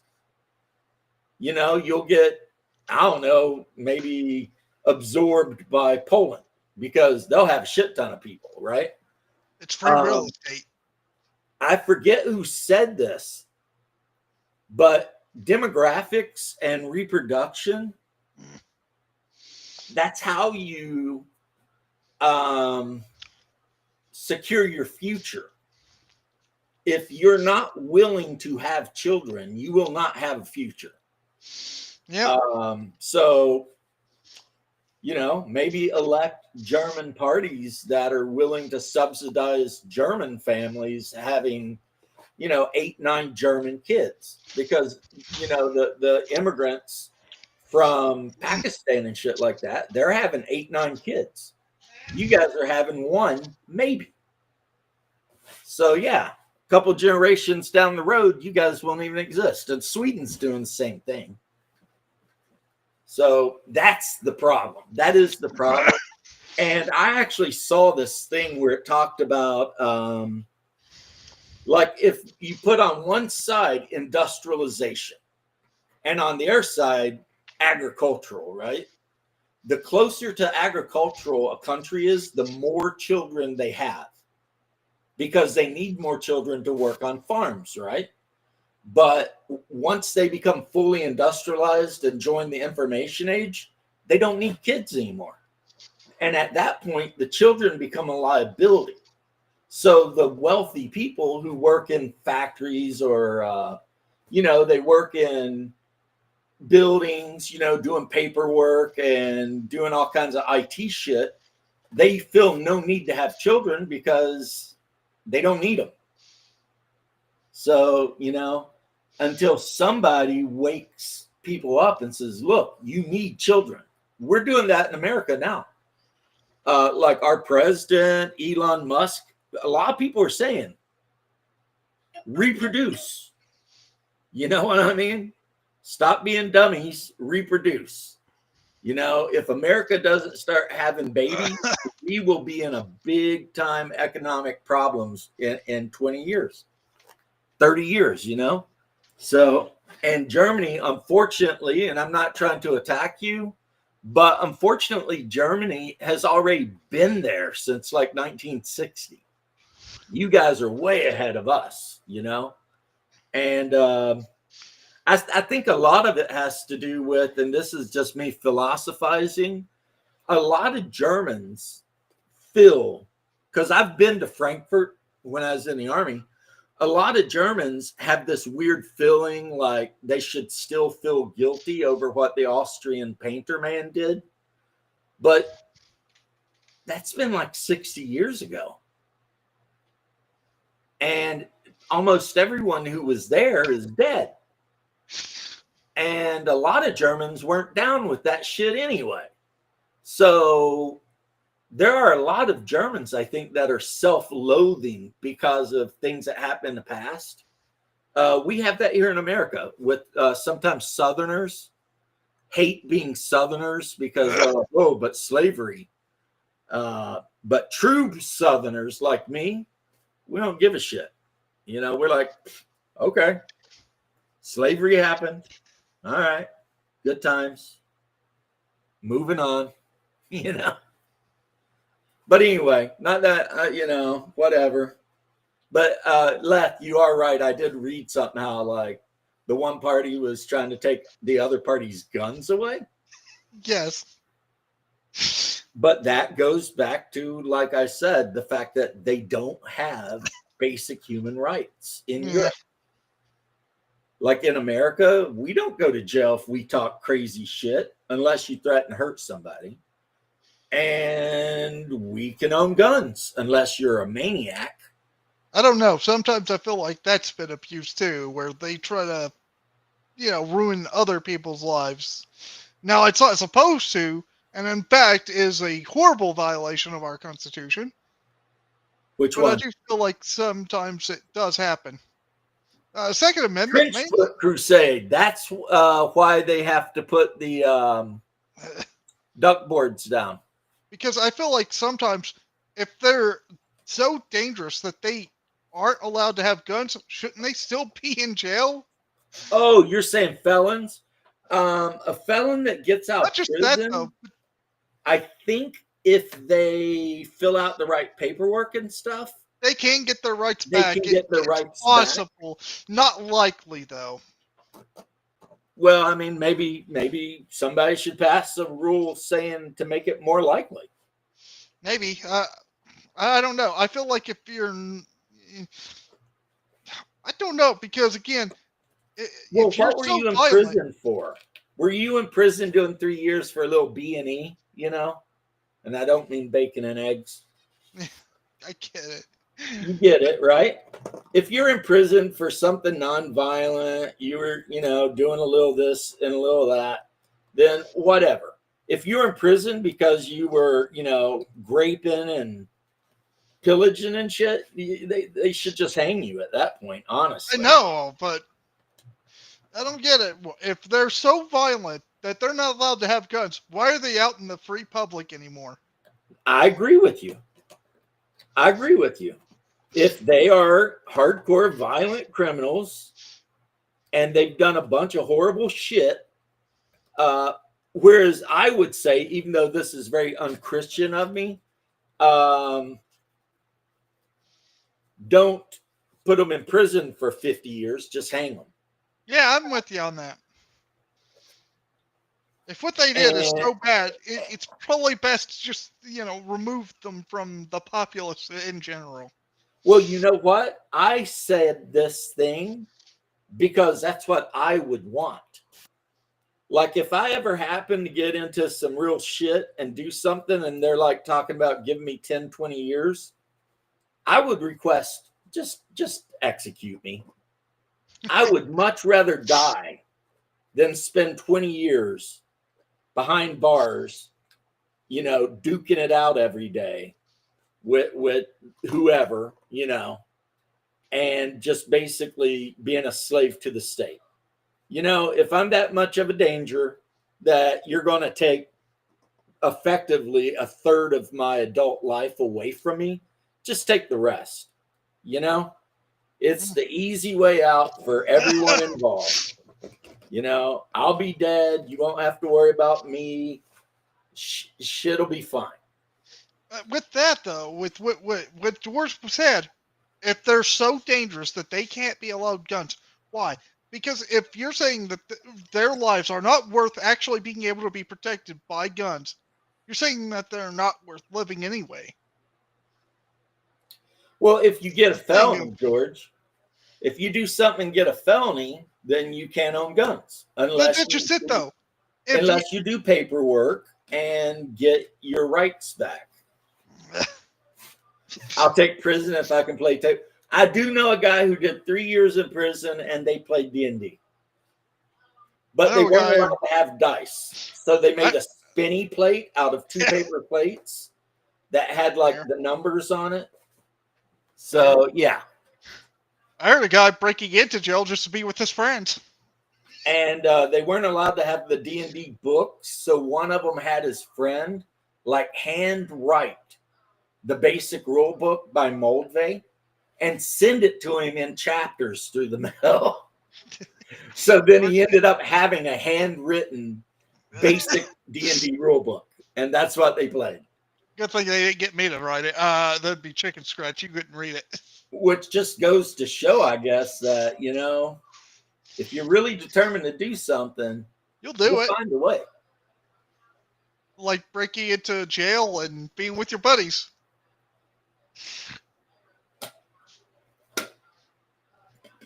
I like Harmony Ginger. She lives not far from me, really. But what I'm saying, though, the difference between me and Harmony Ginger is I am definitely East Side and she's West Side. And I mean Orlando. I'm more towards the end of 50 and, you know, Colonial Drive, as they call it, past Little Vietnam and shit like that. And she's over near Maitland and all that shit where all the, like, you know. I'll just be a Kentucky guy all the way forever. I'll never move out. Wholesale stores are and shit like that. So I'm a comics fan. Harmony Ginger is more of a God and Monsters fan. You know, that's the name of the comic shops. But I think she's actually really good. And I'm not saying that just because 2 of my ex-wives were redheads. I may visit another state, but I'll stay a Kentucky boy forever. In my heart, I will always be from Kentucky. Even though I've been in Florida for a long time. 2 decades at least. Do you support the Caca Party in France? I have no idea what that is. So, you know. But I do know what they say in France when they want to say goodbye or hello. Assalamu alaikum. Look, in prison, I bet you could probably stay to yourself as long as you, if you deal with the chomos. Look, when I was in 33rd Street jail, it was super segregated, but that was like 30 years ago. And I was a young man, you know, and it was like, if you're a white dude, you sat at the white dude table. If you're black, no kidding. I'm not saying that you would want to be around other people, but as long as you stayed to yourself, I bet you most people probably wouldn't deal with, like, mess with you. Yeah, you bet. I wouldn't count on that. The Caca Party is the Freedom Party. Why did I go to jail? I was a young man hanging out at Disney's Pleasure Island, which used to be a part of Disney where you go to get drunk. And another man thought it'd be a good idea to slap my wife right in the ass. And I didn't like that. So we had to we had to do fisticuffs. And it turned out the guy who did it had a lot of friends. But luckily, a bunch of guys in the crowd jumped in on my side, even though I didn't know them. And then when the cops showed up, I was the slow-ass bastard that got caught. So guess who gets to go to 33rd Street Jail, downtown Orlando, and get put in C block for violent offenders? Oh, boy. And it was scary as shit. I'm not even going to lie. 33rd is no joke. It's like actual prison. When you go in there, you're in a bunk room with like 10 guys. There's a stainless steel toilet in the corner with nothing blocking it. So everybody's just dropping a deuce right there. And if you're a white guy, you only talk to white people. The black dudes, it depends on the gang. Bloods, Crips, whatever. all the Mexicans hang out, but they hate the Hondurans. And then Puerto Ricans can either be white or black. It just depends which way they want to go. And it's like, it was just that way, you know? And it was like, everyone was just waiting for it to kick off. You know what I mean? So, no, it wasn't a fun time. It wasn't a fun time at all. Luckily, my best buddy paid my bill and got my ass out of there. And then, of course, the judge dropped the charges. So, you know. The judge was like, yeah, this is stupid. Let him go. I was never convicted of anything. Yeah, I went in front of the judge and he's like, what happened? And I said, and he's like, get out of here. You know what I mean? Like, I wish some judges here would be like that. It's like, some dude smacked your wife's ass at a bar and you're in front of me and he's not. It's like, well, he didn't get caught. He didn't get caught. He ducked into the crowd and was gone. Meanwhile, my dumbass, did jail radicalize me? It scared the shit out of me is what it did. I was in my mid-20s. With all the racial segregation going on in there, the first morning I woke up, I sat down at the table and there were black dudes there. And one of the black dudes, which in hindsight, I now realize he was being really cool. He leaned over to me and he said, yo, Holmes, go sit with the white guys. And I picked my tray up and immediately walked across the common area and sat down with the white guys. Because that's just how it is. And there's no question. It's not like I could turn to him and be like, look, man, I'm not racist or anything. I mean, my brother's got, black children, biracial children. No, they don't want to hear that shit. You're in jail. You're white.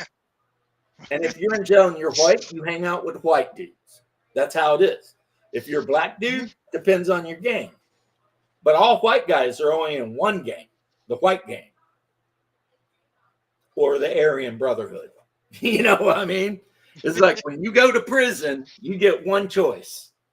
And that choice is get swastikas tattooed all over you and be ready to kill somebody if they F with you. That's it. Hey, that is what white dudes do in jail. Hey, look, I can deal without the tattoos. I'm not a fan of tattoos. Can I just deal without that? See, that's the problem, though. When you get jumped into a gang, they expect you to mark yourself up so that everyone in the world knows, right? So if you get into a gang like that, like I seen them in jail they were in Orlando jail waiting for bunks at federal penitentiary. And these dudes had face tats and shit like that. And I'm sitting here eating meals with them because they're white and I'm white. It's like we had nothing in common outside of the fact that our skin was the same shade, but that's just how it is, man. Yep. That's just how it is. Now, how it is now, 30 years later, hopefully it's a little better, but from what I see on TV, the answer is no. Pretty much no. Not any better. It's still 100%. Yep. You go to jail, it's racist as shit. The only thing these gangs have in common is that they all hate chomos. Well, yeah. You don't want to be one of those guys. No. Yep. Nope. If you go to jail, the first thing someone's going to do when you get to prison is they're going to call the outside and they're going to ask their family member to look you up. Not just that. They'll actually ask you for your papers. They'll go, hey, give me your papers. And if it turns out you're in there for touching little kids and shit like that, you're not gonna have a good time. Yeah. Yeah, you're done, man. They will cut your balls off and flush them down the freaking shower drains. You're over. And let's just say that if you're a bunkmate with one of these guys, it doesn't matter if you want to be violent or not. You have to do something with that. Well, that's the thing. If you're the bunkmate with a chomo and you're also affiliated and like the guy one step up of you in the brotherhood's like slides you a razor or something, says, handle this guy. Your choice is handle that guy. Yeah. Because if you don't handle that guy, you're going to get handled. Mm-hmm. And you don't want that. So you handle that guy. It's not a lifestyle I would ever suggest for anyone. And like I said, I didn't even go to like real, prison. I just went to 33rd jail. Yeah, you went to But like a a lot little of bit of people a. will say that 33rd jail is like real prison. You went to more like what, a detention center, basically. No, it's a jail. It's freaking massive. It's huge. Fair. I thought that was what And the it's detention centers right in were the like in middle of Florida. downtown Orlando. Again, I thought that's what your detention centers were like. It's just very big. You're No, I jealous. went to jail once for fist fighting, and I was in Osceola County, and their jail was like a retirement home. Yeah. Like you go in and they throw the powder on you and they look in your butt, and then they give you your freaking flip flops and your stupid orange unitard. And then you go to this big barracks where there's like bunk beds all the way down a wall, and there's tables down the center of the room, and there's like chessboards and shit like that on all the tables, and the bathrooms all have stalls on them. So you know what I did for the like week I was in jail? Hung out and played chess. Not bad. I mean, I That would was do it. that probably. You know what I did for 3 days? Not very I did good at it, but I'd still 33rd. do it. Listen to people scraping shit on the concrete. That's what I did. And I was like, this is some messed up shit right here. People are making shanks. I am literally laying here trying to sleep, and I can't get a decent bit of sleep because these MFers are making shanks. And I'm just hoping that I'm not the guy that they're thinking about shanking, because you don't know. Maybe somebody got pissed off because I sat at the black table and they feel like they got to teach me a lesson now, That could have been a possibility. Could have been. So, it is what it is. But yeah, wouldn't recommend it. If you ever visit Orlando, have a great time. Visit the parks, spend lots of money, tip your waiter. Do not F around and go to jail. Also, be faster than the slowest guy there. Especially if you're not American. Do not F around and go to jail. A French guy landing in jail in Orlando, yeah, that shit would not be good. I mean, I don't even know if the white guys would look out for you. You know what I mean? So, yeah, you wouldn't be having a good time, is all I'm saying. It'd be bad. But that's one thing I will say. American jails suck. I mean, at least they're not as bad as like Argentinian jails or some shit, but still. It's not fun, man. Look, I don't know if they need to be paradises. I don't want it to be like Sweden, where you go to jail and it's more like a day spa for you. Well, that's for rich people, bro. No, that's actually Sweden jail, apparently. But like if you're rich in America, when they send you to jail, they send you to I know. White collar jail. They don't even have walls. You're like on an honor system and shit. No, Swedish jail apparently is just like you get your own TV, internet, and everything. It's just like a vacation for criminals, apparently. Yeah, but do they even have criminals in Sweden? Yeah, they do. Are they Swedish or are they immigrants? I think mostly immigrants, but I did hear about one Swedish criminal. Well, I do remember that one guy. Was he Swedish? The one that went to that island and shot all those dudes? I don't know, but I remember the bank kids robber or whatever. You know how you get the term Stockholm syndrome? Yeah. Yeah, that was a Swedish guy that caused that. Huh. Because we kind of know one guy in a way that went to Swedish jail. Really? Yeah, Varg. Huh. The guy who wrote the freaking role-playing game. Neat. Varg Vickerson or some shit. Apparently, he went to jail for murdering one of his bandmates because he used to be in like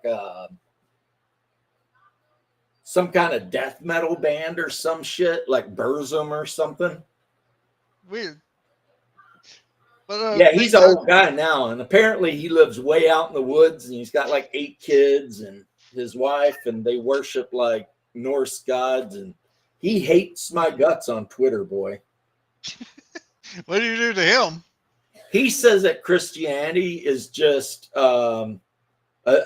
basically a Jewish religion, and that I'm betraying my Russian heritage by being a Christian. And I'm like, I don't think you understand how Christianity works, bro. And he's like, you should be worshiping, pagan gods. And I'm like, nah, I don't think I'm going to do that. And Sounds then like he somebody and I I used to got know. into a big fight. I was like, yeah, you keep praying to Thor and Odin and shit. Let me know how that works out for you. Yeah, not very well. And whatever, But he did spend a lot of time in jail for killing some dude. The other Swedish guy I knew that I heard the story about going to jail. He got released from jail early because they do that sometimes. They'll just allow hardened criminals, to just go off for a little bit and be in the general populace. They're supposed to come back, but he decided to go rob a bank instead. Damn, you almost got to admire his moxie, right? Once he robbed the bank, he the police surrounded it pretty fast because somebody tipped the police off about it. And so he just started making crazy demands like, hey, can you bring one of my buddies from jail here? And so they did. So another guy was released from jail to help him with this bank robbery. And so they just locked up a whole bunch of people in the vault. And this is where you get the term Stockholm Syndrome, because apparently the people who was locked up in there with them was just talking with them and befriending him. I wonder, is Varg Swedish or is he Norwegian? I think he might be Norwegian. That sounds like more of a Norwegian name. Varg Vikerson or something. The Vikerson, I don't know. That one could be either way, but the Varg sounds more Norwegian than Swedish. Yeah, but I don't know if that's his real name. I mean, the guy's... Now, I do know Swedes and Norwegians kind of hate each other. Big time. I don't think they hate each other, though, as much as Swedes and Danish people hate each other. Which, to me, I don't get it because they're all the same people. It's like, you're all a bunch of Vikings. So I don't get why you hate each other so bad, but they do. They just do. Who knows why? Who knows why, but they're not fans. But why would they call the Freedom Party in France the Caca Party? Do they not know? French is a Romance language. So they should know that caca in every other Romance language means poop. So it's basically like, hey, do you support the poop party? I don't know. No, I have to think about this. What's the point of the party? Metamucil? We're going to make sure everybody can poop right, or we're going to elect a bunch of poopy heads? I mean, I don't know. Dear French people, get better names for your parties, man. A lot of different parties probably need to, come up with better names. Well, the best name ever was the English had the Screaming Loonies or whatever. Screaming Loonies. And they were all like loonies. So, I don't know. They weren't lying. They were 100% what they claimed to be. They were a bunch of loons. I bet Japan probably could have had the Rising Phoenix Party or some other thing, if you knew what their language was. Right. Because they had some really awesome names for their ships. Their names for ships were just great. You are a freaking weeaboo. I know. But, I mean, if anything, I wish other nations would name their ships like the Japanese did, because it's I am going to find awesome out names. what your account name is on War Thunder and grief the shit out of you. It's not hard to find that. I mean, it's not going to be hard. That's what I'm going to do. Go ahead. With nothing but Russian equipment. All day, every day. Russians are really good in that game, actually. Oh, well, of course. I mean, the game's made in St. Petersburg, so you know all the Russian equipment's made with stellinium. That's not exactly true. Again, I prefer the Sherman over the... Daniel Barry, how are you doing? I hope you're having a wonderful Monday. You know how many people just don't know how to use the T-34, and I can easily defeat them with the Sherman? Yeah, you know how you use the T-34? You have 50 of them. And you charge the enemy. And you hope that 3 get through. That's the proper in real life, yes. T-34. In that game, it doesn't work exactly the same. They are a bit tougher No, than I they won't are play in real modern life. shit. I'm going to run around with a BTR-80 with a 30-millimeter chain gun on it. Oh, yeah. I think mostly they're up to BMP, actually. I don't know about BTR. No, yeah, they I do saw have a BTR. commercial where it was like, play War Thunder, and they had a BTR-80. Yeah, they do have BTRs. I'm sorry. I forgot. BMP's good, too, though. BMP 2 or 3, I could be good with that. BMPs Not are as cool. good as a Bradley, but still gets the job done. In game, they're better Than a Bradley? Yes.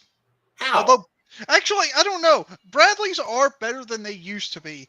At one point, Bradleys were just trash because their tow missiles did nothing and their chain guns did worse than nothing, it seems. Yeah, that just seems like some bullshit because let me tell you, a I know. tow missile will blow any tank existing on this planet in half. And with I know that game, that personally. I know that personally as a matter of fact. I shot quite a few tanks with the tow missile right in the side, perfectly square, and it just did nothing. And I'm like, fuck you too, game. Yeah, if that was a Russian tank, the turret would have flew 50 feet off in a random direction. The thing would have been burning. Oh, God. It's just no fair. And I'm speaking, and when I say that, again, I'm speaking from experience. If you want a best top tier, technically it's Japan, weirdly enough. Yeah, I know, it's weird, but apparently it's true. 4-second reloads. What is it, like a hentai girl or something running around tentacling people? No, the TKX Type 10 and the Type 90s. You get like 5 of the same tank, really, almost. It's just like really good tanks. These are starting to look pretty good. Bases are pretty much done. So there is my House Harlow Reapers. And you can tell why they're called Reapers, because they got big freaking axes. That's right, House Harlow. I think they're from Grand Wick, which is the big island, because you got Big Wick and Little Wick in the Iron Islands. Yeah, I'm just changing subject on you. I'm just like, fair. I've had enough. Then these are my Stony Shore Pillagers from the Stony Shore. So there you go. I don't mind talking ready about to go. Ready to raid the Lannisters or whoever I'm going to raid. House Stark, maybe. Then hey, Paladin. Here. Hey, Paladin. He's got Paladin. Paladin. Oh, where are you going in this strange hard land? A knight without armor, name is Paladin. That's old Western. Then we have the crew of the Victory, which was Victarion Greyjoy's actual ship. And over right there, that guy with the gold helmet, that is Victarion Greyjoy. So it's the crew of the Victory being led by Victarion, who's also the commander of my army, Victarion. And then one of my favorite units in the game, and this one's got 2 characters in it, but one character you can only take if you take the other character. This is the Black Tide Chosen from House Goodbrother. And in the front there is Asha and Carl. And you can only take Carl, the blonde-haired guy, if you take Asha Greyjoy. So Asha is this unit's leader. She's not the commander of the army. She's just this unit's leader. And Carl is her attachment. And his special ability is if this unit engages another unit before you do battle, you can pick an enemy character and roll a die 6. And if you roll a 3 or higher, that character's dead because Carl killed him. I have 2 units of these, but only 1 unit has Asha and Carl in it. Obviously, can't have, multiples of the same character. This is another Black Tide chosen from the House Good Brother, except they're being led by Balin Good Brother, or Black Tide. Balin Black Tide. That's what it is, House Black Tide. And of course, their flag's all like, checkered and stuff because that's their thing. That's their house device. So there's their leader. In the books, Euron Greyjoy cuts Balin Black Tide into 7 pieces and chucks him into the ocean. I think I'm going to have to get off here now, though. I'll see you. I'll see you, homie. Because Euron Greyjoy is a dick. Speaking of Euron Greyjoy, here are the Silent Men. They are the soldiers that raid off of Euron Greyjoy's ship, the Silence. And they all have had their tongues ripped out. So they are the Silent Men. I may drop this unit and replace it with a couple of Ironmaker units because I despise Euron Greyjoy that much that I'd rather not even use a unit that is affiliated with him. So what else do we got? We got our characters, because in this game you have non-combat characters that you use for political stuff. So here is Balin's brother Aegon. They call him the Dampier. He's a priest of the drowned god. So he's one of my non-combat units for my army. And the other one is this guy right here, Sir Tristian the Reader. And he's got a book. Not very beloved amongst the Greyjoys, but a very smart, very tactical guy. So I'm hoping what he does as a non-combat character will help me out quite a bit. I was thinking about, and I may still change it up a little bit because I'm a big fan of the Black Tides. This guy right here is the Black Tide clan leader. He's also a priest of the drowned god, and he's blind.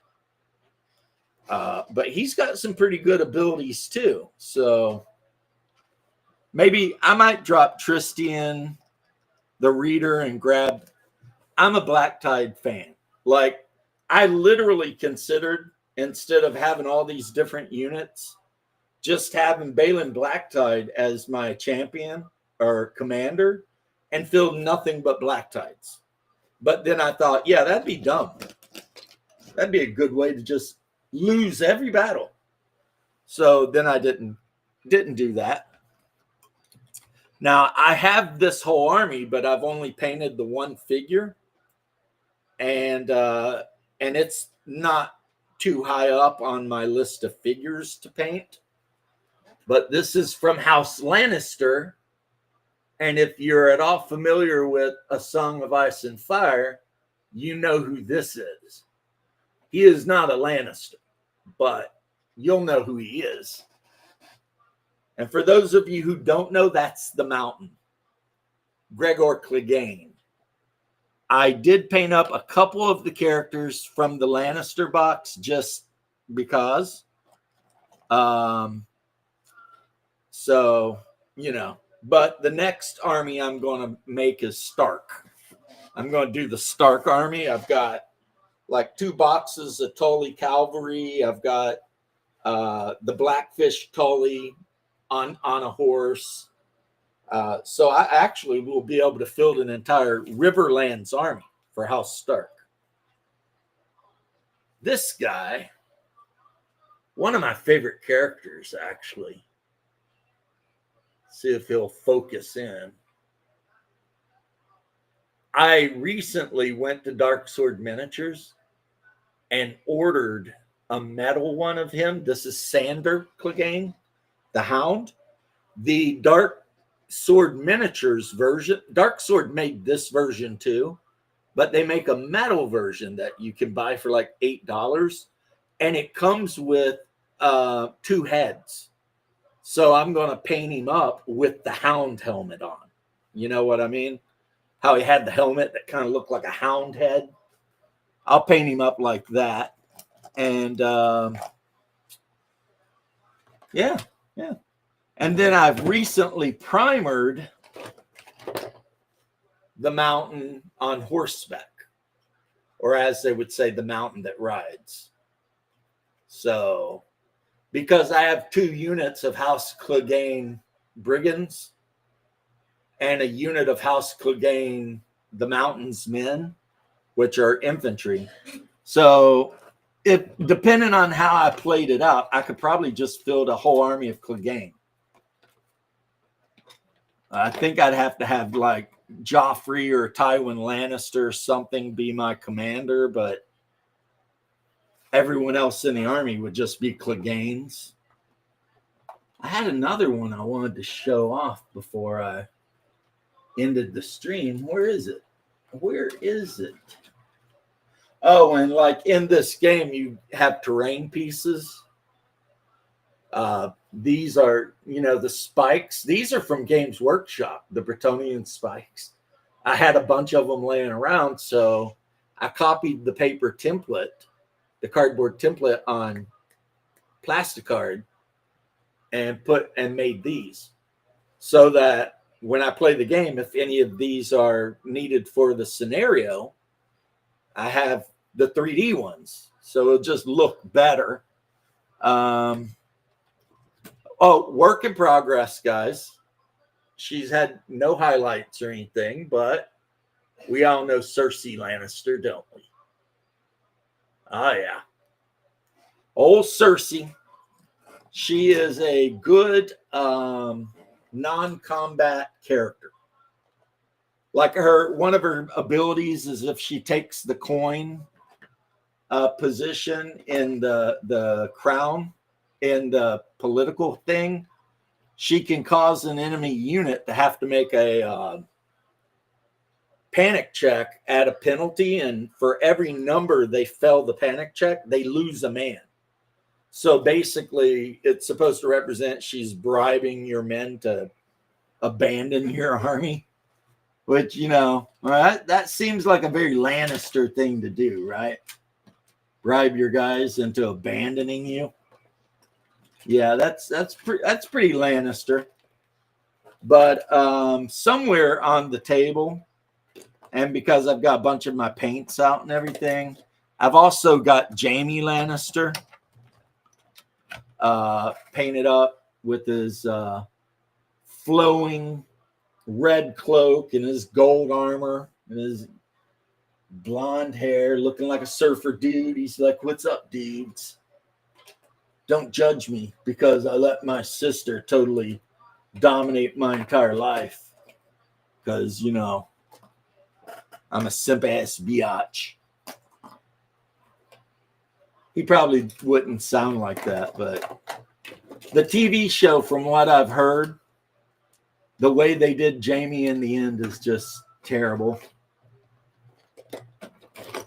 A buddy of mine watched it, and they said in the end he decided to go die with Cersei. And it was like, well, so much for a redemption arc for him, I guess. That's lame, Because I was hoping for a redemption arc. I was hoping maybe Jaime would tell Cersei to go pound sand. And who knows, maybe even get with Brienne of Tarth or something. That would be cool, right? If he would stop being a jackass. But no. He had to, learn nothing from the whole damn show and then run back and supposedly die with his evil sister. Stupid ending.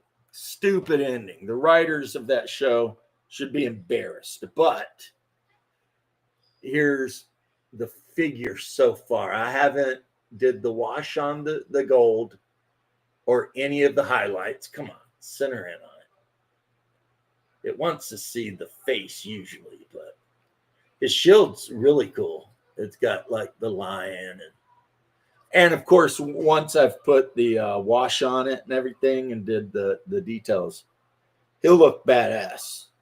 If I make a Lannister army, I might actually use him as the champion. It'll either be him or Kevin Lannister. I'm not a huge fan of Tywin, but Kevin Lannister I always thought was really cool.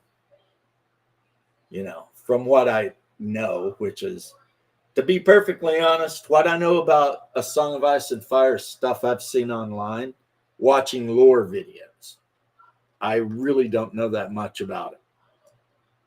But before I do Lannisters, I'll do Starks. And the first unit I'll do, that's a Stark unit, is going to definitely be these House Umber, I think they're called Ravagers. Yeah. Basically cavalrymen with like two-handed axes and shit.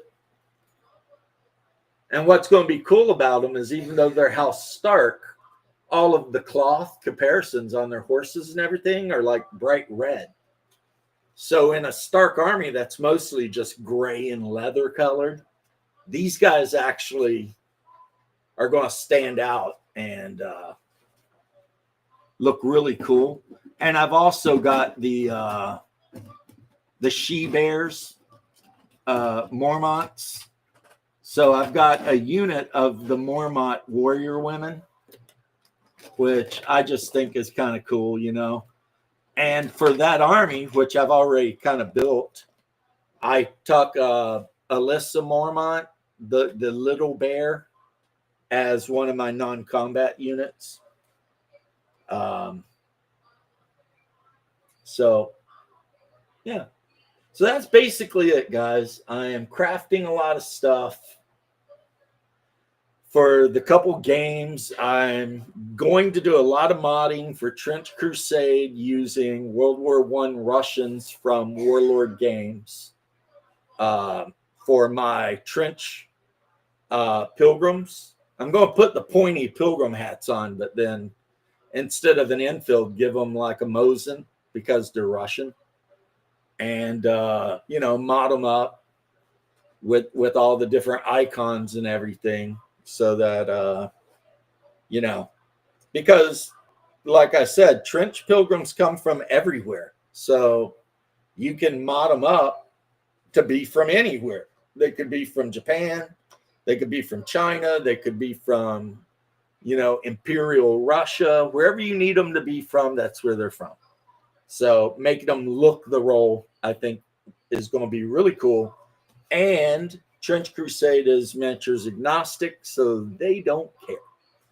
All that said, I'm going to end the Monday night stream. Thank you for joining the guys that did. Really appreciate it. Go watch the videos I made on the crafting and how I did it and stuff. You might like it. And I'll catch you in the next one. So, peace and love. God bless. And